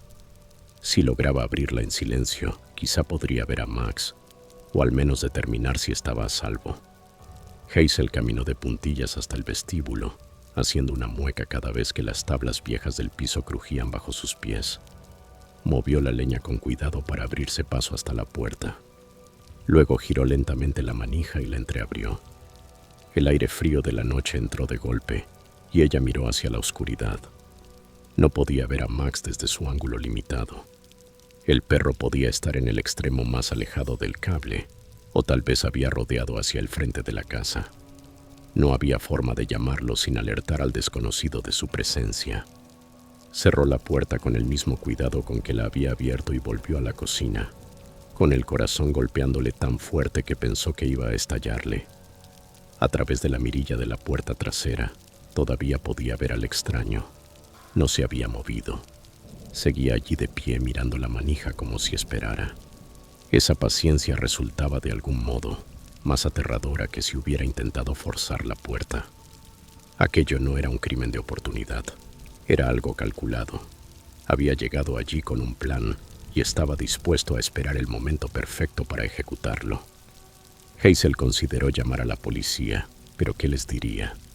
Había un hombre en su porche. No había roto nada. No la había amenazado verbalmente. Ni siquiera había tocado la puerta.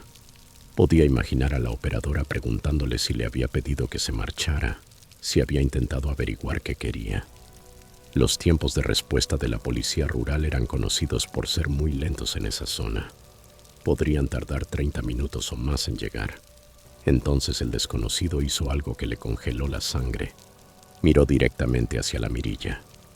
Hazel no podía estar segura de que él pudiera verla a través de aquella diminuta lente, pero su mirada se fijó exactamente en ese punto. Sabía que ella lo estaba observando. Una sonrisa lenta se extendió por su rostro, mostrando dientes que brillaban bajo la luz del porche. No era una sonrisa amable ni tranquilizadora. Era depredadora, maliciosa, la sonrisa de alguien que disfrutaba asustando a otros. Mantuvo esa expresión durante lo que a Hazel le pareció una eternidad, mirando directamente hacia el lugar donde ella permanecía congelada al otro lado de la puerta. Luego abrió más la boca, dejando que la sonrisa se transformara en algo grotesco y burlón, como si quisiera decirle que sabía que ella estaba atrapada dentro y que no había nada que pudiera hacer al respecto.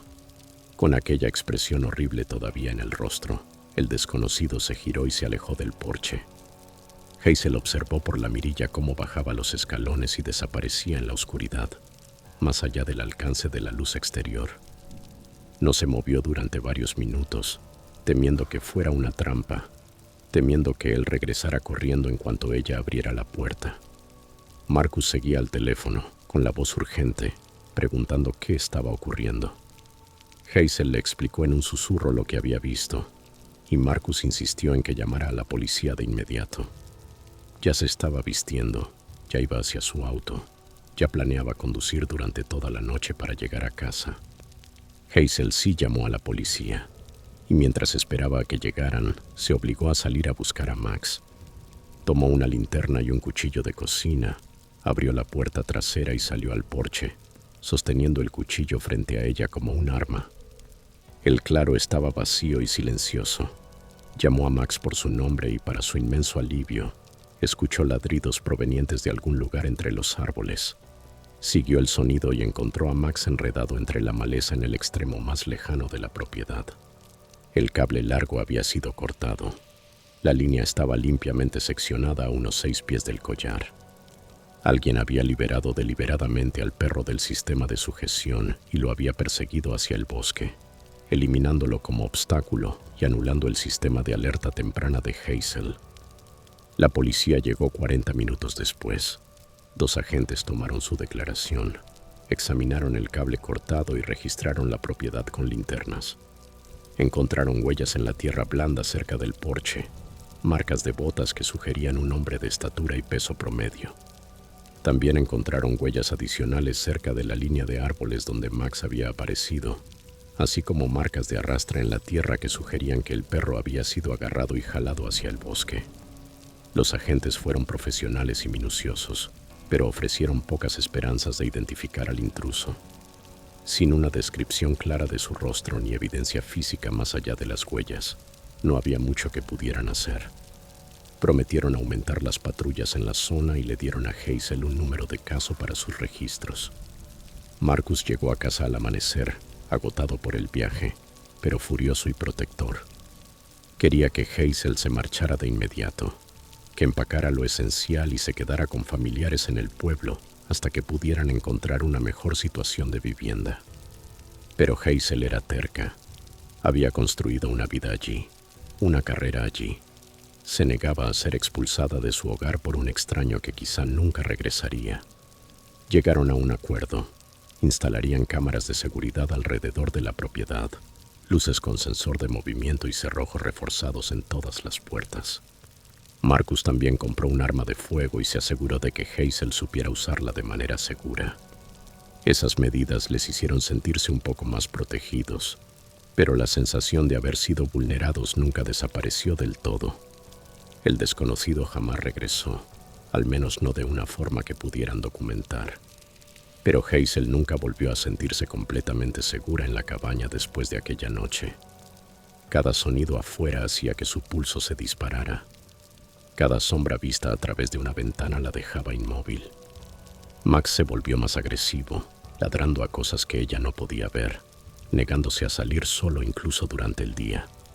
Después de 6 meses viviendo en un estado constante de ansiedad, Hazel y Marcus tomaron la difícil decisión de mudarse. Rompieron el contrato de alquiler y se trasladaron a una casa en un vecindario suburbano en las afueras de Olympia, donde los vecinos estaban cerca y las luces de la calle iluminaban la oscuridad. Hazel sigue trabajando como ilustradora botánica, pero ya no busca el aislamiento del bosque. Trabaja desde su estudio en casa con las puertas cerradas con llave y las cortinas corridas, y nunca abre la puerta sin mirar primero por la mirilla. Max sigue con ellos, más viejo ahora y más protector que nunca. Los sacan a pasear por parques públicos durante las horas de luz, pero nunca de noche y nunca en lugares que se sientan demasiado remotos o demasiado vacíos. Hazel comparte su historia con otras mujeres que viven solas, advirtiéndoles sobre la importancia de contar con medidas de seguridad y de confiar en sus instintos. Sabe lo afortunada que fue aquella noche. Si hubiera abierto la puerta sin mirar, si el desconocido hubiera sido más rápido o más agresivo, el resultado habría podido ser inimaginablemente distinto. Los bosques del estado de Washington son hermosos y majestuosos, pero también brindan cobertura a quienes cazan en la oscuridad. Y Hazel jamás olvidará la sonrisa del depredador que permaneció de pie en su porche, imitando el rasguño de su perro en la puerta, esperando que ella cometiera un error fatal.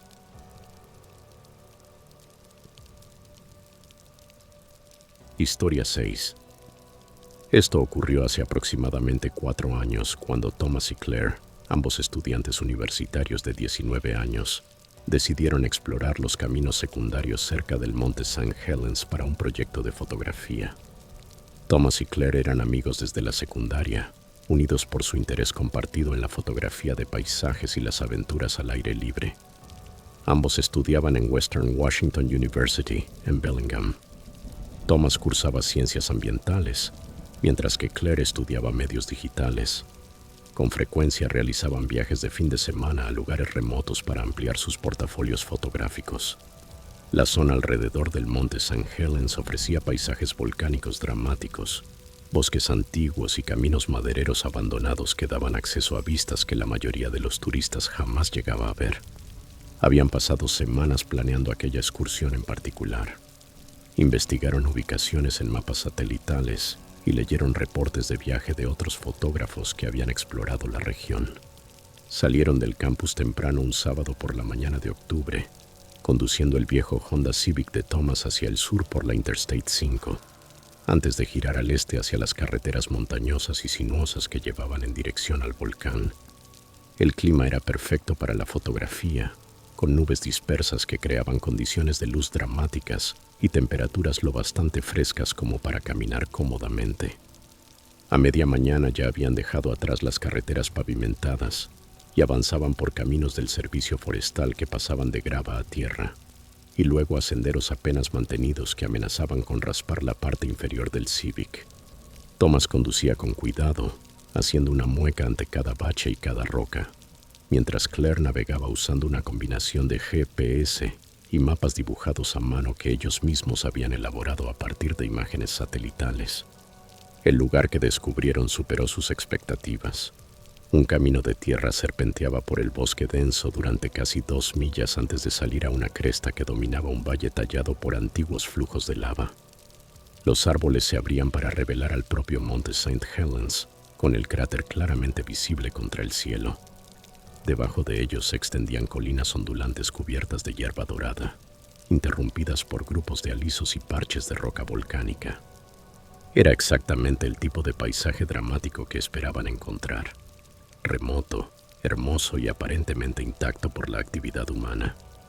Estacionaron el Civic en un ensanchamiento del camino y pasaron 1 hora caminando por la zona, buscando encuadres y tomando fotografías de prueba. Thomas se concentró en composiciones amplias de paisaje, mientras Claire fotografiaba detalles, la textura del líquen sobre las rocas, los patrones de las cabezas de semillas en la hierba seca. Fue durante esa exploración cuando notaron por primera vez el otro vehículo. Un viejo Dodge Durango con la pintura azul desteñida cubierta de polvo y óxido.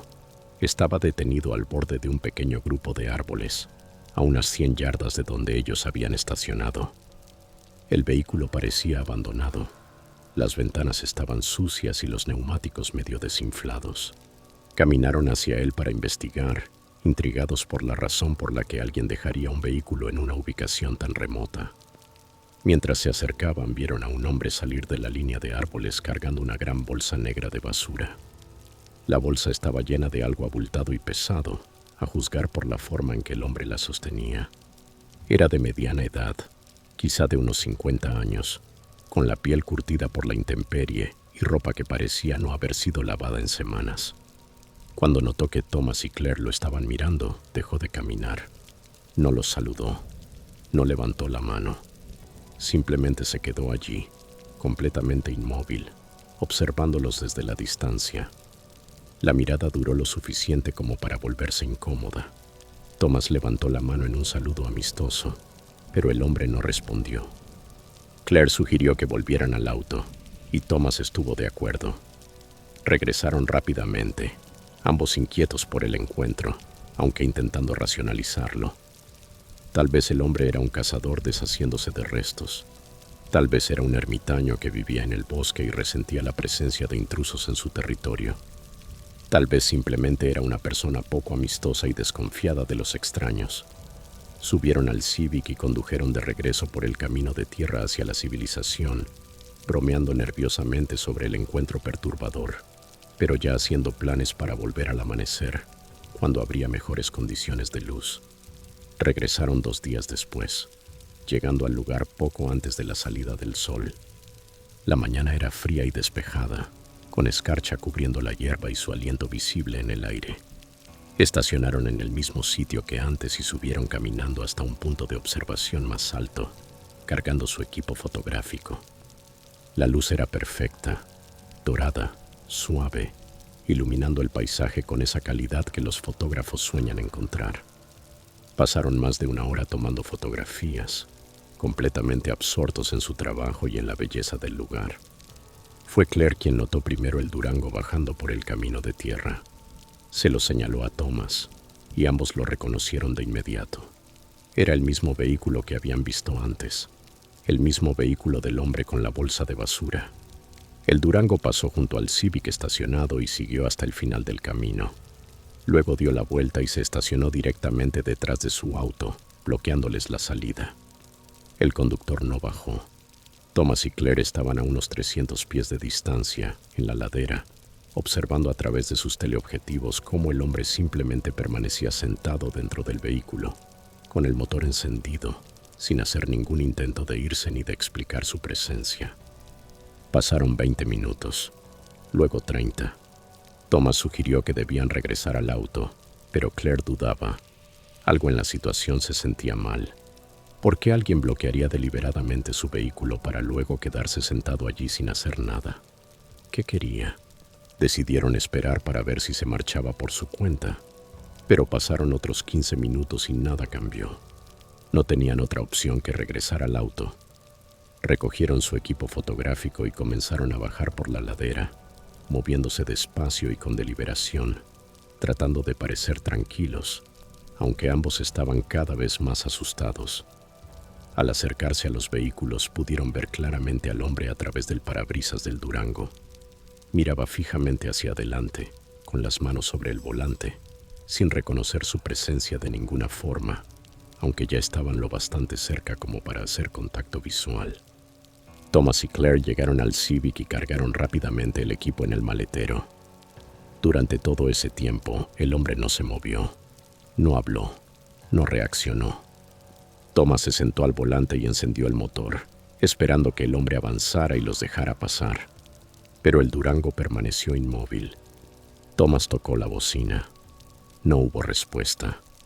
Bajó la ventanilla y gritó, pidiéndole al hombre que por favor moviera su vehículo para que pudieran irse.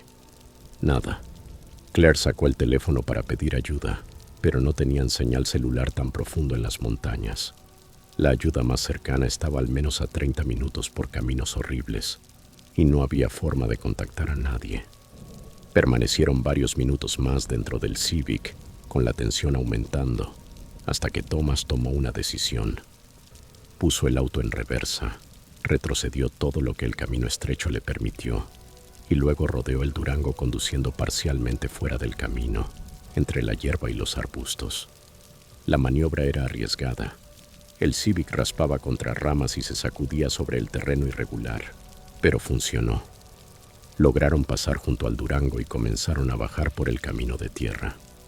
Fue entonces cuando empezó la persecución. El Durango rugió al ponerse en marcha y fue tras ellos, cerrando la distancia rápidamente a pesar del mal estado del camino. Thomas aceleró, llevando el Civic tan rápido como se atrevía sobre la superficie de tierra llena de surcos. El auto rebotaba y derrapaba. Claire se sujetaba contra el tablero. Ambos estaban aterrados mientras el Durango llenaba el espejo retrovisor. El conductor iba justo detrás de ellos, a veces a apenas 1 o 2 pies de distancia. Llevaba las luces altas encendidas, aunque ya era de día.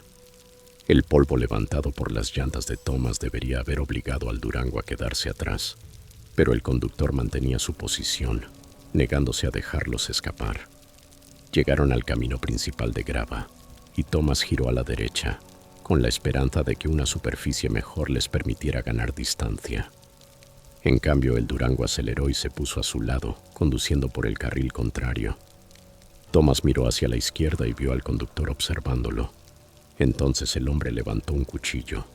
Era un gran cuchillo de caza, con una hoja curva, y lo apuntó directamente hacia Thomas a través de la ventana. Claire gritó. Thomas giró bruscamente a la derecha, casi cayendo en la cuneta mientras el Durango se desplazaba hacia su carril. El conductor estaba intentando sacarlos del camino, usando su vehículo más grande como un arma para empujarlos contra los árboles. Llegaron a una intersección con una carretera pavimentada y un semáforo que acababa de ponerse en rojo. Thomas se saltó la luz sin reducir la velocidad, atravesando la intersección y provocando el bocinazo furioso de un camión maderero que tuvo que frenar para evitar impactarlos. Por un instante, Thomas pensó que el Durango se detendría en el semáforo, que la presencia de otros vehículos pondría fin a la persecución. Pero el conductor no se detuvo. Se pasó la luz roja 2 segundos detrás de ellos, ignorando al camión maderero, las leyes y cualquier sentido de razón.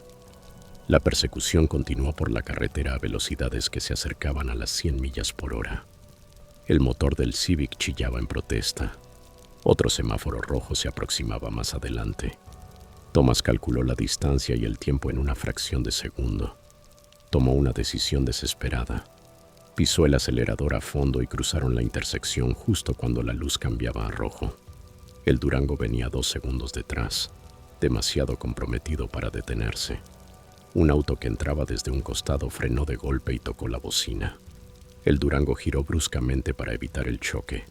Corrigió en exceso y terminó estrellándose contra el guardarraíl en una lluvia de chispas y escombros. Thomas no se detuvo. Siguió conduciendo, revisando los espejos de manera obsesiva hasta que llegaron al pueblo de Castle Rock, donde volvió la señal celular. Claire llamó al 911 con las manos temblorosas y reportó todo lo ocurrido mientras Thomas entraba en el estacionamiento de una gasolinera concurrida, rodeados de testigos, seguridad y civilización. La policía los encontró allí 20 minutos después. Thomas y Claire dieron sus declaraciones, describiendo la persecución, el cuchillo y proporcionando el número de placa que Thomas había memorizado. El oficial tomó notas y pareció tomar su reporte en serio, algo que les produjo alivio después de lo indefensos que se habían sentido durante la persecución. La llamada de seguimiento llegó más tarde esa misma tarde. El conductor del Durango había sido arrestado en el lugar del accidente. Estaba intoxicado, tenía varias órdenes de arresto pendientes y estaba siendo acusado de agresión y puesta en peligro imprudente. El oficial también mencionó que, cuando la policía registró el sitio del choque y la zona donde el Durango había estado estacionado, encontraron evidencia de vertidos ilegales y posiblemente de otras actividades criminales, aunque no podía dar detalles por tratarse de una investigación en curso. Thomas y Claire nunca volvieron a aquel lugar. Las fotografías que habían tomado esa mañana permanecieron en sus tarjetas de memoria, imágenes técnicamente excelentes que ninguno de los dos podía soportar mirar, sin recordar el terror de la persecución. Terminaron sus proyectos de fotografía usando imágenes de otros lugares y, poco a poco, dejaron de hacer viajes de fin de semana juntos. La experiencia había cambiado algo fundamental en la forma en que veían las áreas silvestres remotas. La soledad y la belleza que antes los atraían ahora se sentían peligrosas y expuestas. A veces se preguntaban qué había dentro de aquellas bolsas de basura que el hombre cargaba. Se preguntaban qué habría pasado si no hubieran logrado escapar. Se preguntaban si alguien más se había encontrado con aquel hombre en ese camino solitario y si todos habían tenido la misma suerte que ellos. Esas preguntas todavía los persiguen, sin respuesta y quizá imposibles de responder. Un recordatorio de que los depredadores más peligrosos en la naturaleza muchas veces caminan sobre 2 piernas y se esconden entre los árboles, allí donde terminan los caminos y la civilización empieza a desvanecerse.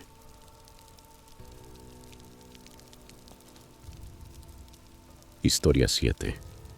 Charles y Paisley llevaban 3 años casados cuando decidieron alquilar una casa en un camino sin salida que bordeaba el Bosque Nacional Colville, en el este de Washington. La decisión de mudarse allí estuvo motivada tanto por razones prácticas como por ideales románticos. Charles trabajaba de forma remota como desarrollador de software y Paisley era escritora freelance, lo que significaba que podían vivir en cualquier lugar siempre que tuvieran acceso confiable a Internet. La propiedad rural que encontraron anunciada en línea parecía perfecta. Era una casa de 2 dormitorios en 5 acres de terreno, situada al final de un camino tranquilo, rodeada de enormes pinos ponderosa. Además, la renta era la mitad de lo que habían estado pagando por su estrecho apartamento en Spokane. El propietario, un anciano que vivía en el pueblo, les aseguró que se trataba de un vecindario seguro, donde todos cuidaban unos de otros. Lo que no les mencionó fue la propiedad ubicada al final absoluto del camino. otros 20 acres de terreno que colindaban directamente con el bosque nacional. Se mudaron a principios de primavera, encantados con la abundancia de fauna y la belleza intacta del paisaje. Los ciervos pastaban en su patio al amanecer y al atardecer. Los cuervos llamaban desde las copas de los árboles. Por las noches el silencio era total, roto únicamente por el susurro del viento atravesando los pinos. Pronto conocieron a la mayoría de sus vecinos, familias amables y parejas jubiladas que habían vivido en aquel camino durante décadas. Todos parecían hospitalarios, excepto el dueño de la propiedad al final del camino, un hombre llamado Miller, que se mantenía apartado y tenía fama de ser extremadamente territorial con su tierra. Varios vecinos advirtieron a Charles y Paisley que se mantuvieran alejados del límite de la propiedad de Miller. También les contaron que en el pasado había amenazado a personas que, mientras caminaban, habían cruzado accidentalmente hacia su terreno. La advertencia les pareció razonable. Los propietarios rurales suelen valorar mucho su privacidad, y Charles y Paisley no tenían ninguna intención de invadir la propiedad de nadie. 3 meses después de mudarse, Paisley sorprendió a Charles al adoptar una perra sin consultarlo primero.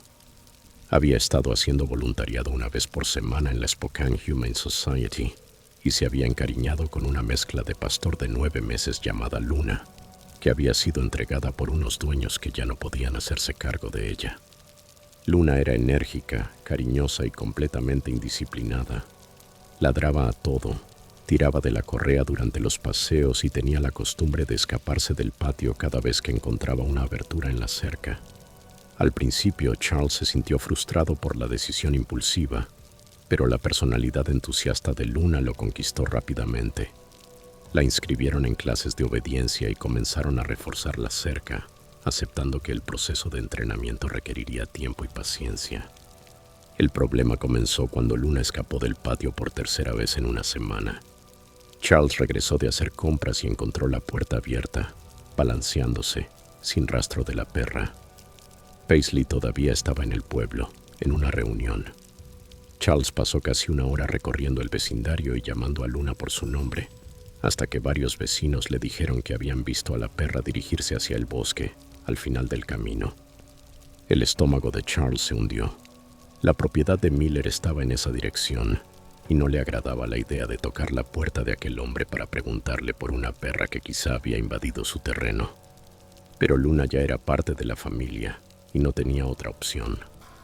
La casa de Miller estaba detrás de una cerca de alambre que se hundía en algunas partes. El patio estaba invadido por maleza y lleno de equipos rotos y vehículos oxidados.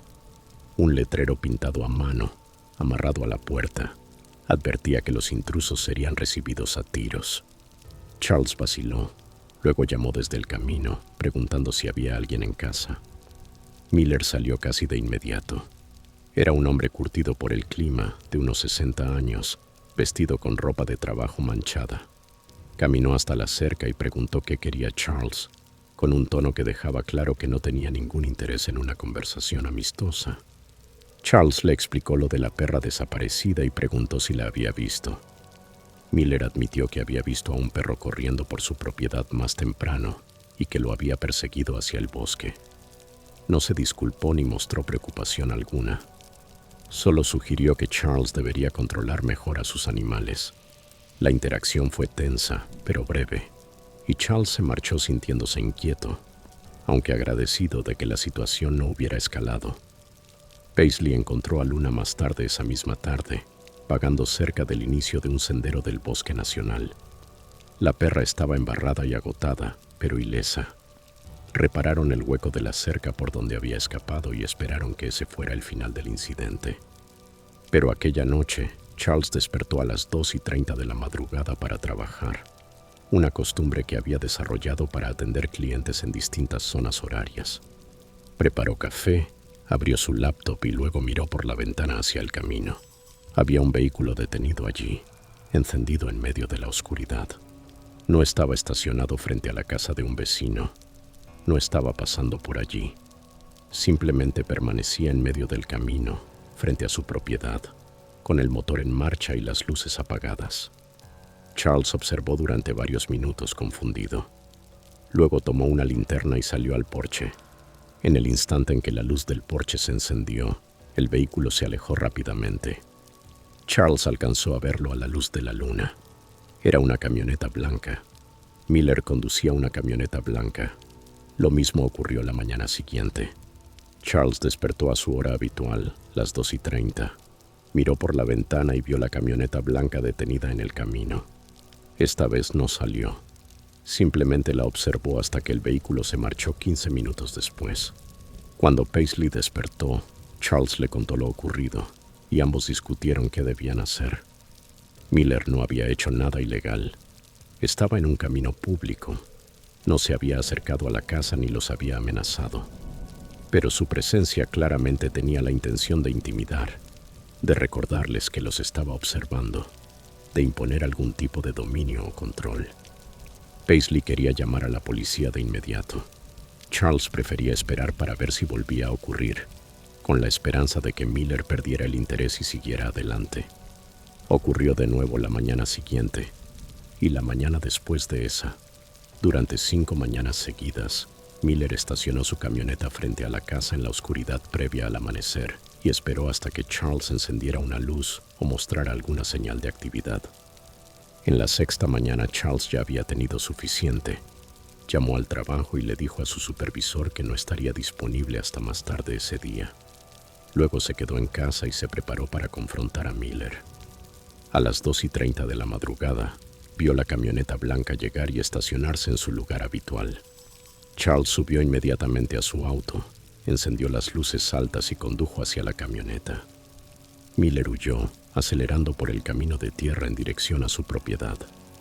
Charles lo siguió a distancia, memorizando la matrícula, y luego dio la vuelta para regresar a casa. Esa mañana, Charles y Paisley fueron a la oficina del sheriff en Colville y presentaron una queja formal. El agente que tomó el reporte fue profesional y comprensivo. Conocía a Miller por su reputación, describiéndolo como un individuo problemático contra quien se habían presentado múltiples quejas a lo largo de los años, aunque nunca había sido acusado de nada grave. El agente prometió enviar una patrulla para revisar la propiedad de Charles y Paisley y también hablar con Miller sobre su comportamiento. Charles y Paisley se sintieron un poco más tranquilos, aunque no completamente convencidos de que la situación fuera a mejorar. Tenían razón en preocuparse. Miller no volvió a aparecer frente a su casa, pero el acoso escaló de otras maneras. Paisley comenzó a recibir llamadas extrañas en su celular, llamadas de números bloqueados en las que nadie hablaba cuando ella contestaba. Su buzón fue vandalizado, arrancado de su poste y abandonado en una zanja. Una noche llegaron a casa y encontraron la basura esparcida por toda la entrada, las bolsas abiertas y su contenido regado por todas partes. Lo más inquietante de todo fue que algunas prendas de Paisley empezaron a desaparecer del tendedero donde secaba la ropa, principalmente ropa interior, pero también algunas camisetas y un pantalón de pijama. Al principio culparon a Luna de robar ropa, pero la perra había estado dentro de la casa cuando varias de esas prendas desaparecieron. Después de 2 semanas de ansiedad creciente, Charles decidió actuar por su cuenta. Un lunes por la mañana despertó a su hora habitual y vio la camioneta de Miller estacionada de nuevo en el camino. En lugar de encender las luces, Charles se vistió en silencio con ropa oscura, tomó su teléfono y salió por la puerta trasera. Rodeó la casa entre los árboles y se acercó a la camioneta desde atrás, manteniéndose en las sombras hasta estar lo bastante cerca como para fotografiar la matrícula y mirar por la ventana del conductor. Miller estaba sentado al volante, mirando fijamente hacia la casa. En su regazo tenía unos binoculares, y en el asiento del pasajero, claramente visibles bajo el resplandor de las luces del tablero, había prendas de mujer que Charles reconoció como pertenecientes a Paisley. Tomó varias fotografías con las manos temblando. Luego retrocedió hasta la casa y llamó inmediatamente al 911. La respuesta policial fue contundente. En menos de 10 minutos, 4 vehículos del departamento del sheriff llegaron a la propiedad. 2 agentes permanecieron en la casa de Charles y Paisley para tomar declaraciones y garantizar su seguridad. Los otros 2 fueron a la propiedad de Miller para intentar hablar con él. Al parecer, Miller los vio venir y huyó en su camioneta. iniciando una persecución por caminos del servicio forestal a velocidades peligrosas antes de ser detenido y arrestado. Se obtuvo una orden de registro para su camioneta y su propiedad. Lo que los investigadores encontraron fue profundamente perturbador. Miller había estado obsesionado con Paisley durante meses. Había tomado fotografías de ella a través de las ventanas de la casa usando un teleobjetivo. Había documentado sus rutinas diarias. Había robado sus prendas íntimas. En su camioneta encontraron 2 cuchillos, una pistola, un tramo de cuerda, cinta adhesiva y un mapa detallado donde la casa de Charles y Paisley estaba marcada, junto con varias rutas resaltadas a través del bosque. En la casa de Miller, los investigadores encontraron una habitación dedicada a la vigilancia. Había docenas de fotografías de Paisley clavadas en las paredes y un diario lleno de fantasías perturbadoras que describían lo que quería hacerle. Miller fue acusado de múltiples delitos graves, incluidos acoso, robo con allanamiento y violaciones relacionadas con armas. El fiscal les dijo a Charles y Paisley que la evidencia sugería que Miller había estado planeando secuestrar a Paisley, posiblemente durante una de las sesiones de trabajo nocturno de Charles, cuando ella estaría sola y dormida. La idea les provocó náuseas a ambos. Habían estado viviendo junto a un depredador que los observaba y hacía planes, mientras ellos permanecían completamente vulnerables. Si Charles no hubiera seguido a Miller aquella mañana y descubierto la evidencia dentro de la camioneta, Miller tal vez habría llevado a cabo sus planes. Esa comprensión los persiguió constantemente. Solicitaron una orden de restricción de inmediato y se mudaron de la casa alquilada en menos de una semana, perdiendo el depósito y rompiendo el contrato de arrendamiento. No les importaron las penalizaciones económicas. Necesitaban estar lejos de esa propiedad, de ese camino, de ese bosque desde donde Miller los había observado en la oscuridad. Se trasladaron a una pequeña casa dentro de Spokane, rodeados de vecinos, alumbrado público y el ruido reconfortante de la vida urbana. Miller finalmente se declaró culpable y recibió una condena de 8 años de prisión, aunque tanto Charles como Paisley sintieron que el castigo era insuficiente para el terror que les había causado. Paisley luchó durante años con ansiedad y pensamientos intrusivos, necesitando terapia para procesar el trauma de saber que había sido observada y elegida como objetivo sin darse cuenta. Charles se culpó por no haber llamado a la policía antes, por haber descartado las primeras señales de advertencia como simple comportamiento extraño, en lugar de reconocerlas como una amenaza real. Ahora comparten su historia con otras personas que consideran mudarse a propiedades remotas, advirtiendo que el aislamiento puede ser peligroso y que los vecinos no siempre son confiables. Insisten en la importancia de escuchar los instintos, de reportar comportamientos sospechosos de inmediato en lugar de esperar a ver si empeoran, y de comprender que los depredadores suelen elegir a sus víctimas basándose en la vulnerabilidad y la oportunidad. Los bosques del estado de Washington son hermosos y ofrecen una calidad de vida que muchas personas desean encontrar. Pero esa belleza puede ocultar peligros que se manifiestan cuando estás solo y lejos de la ayuda. Charles y Paisley sobrevivieron a su encuentro con Miller, pero cargan con las cicatrices psicológicas como un recordatorio permanente de que, a veces, la naturaleza más peligrosa no se encuentra en el bosque, sino en el corazón humano.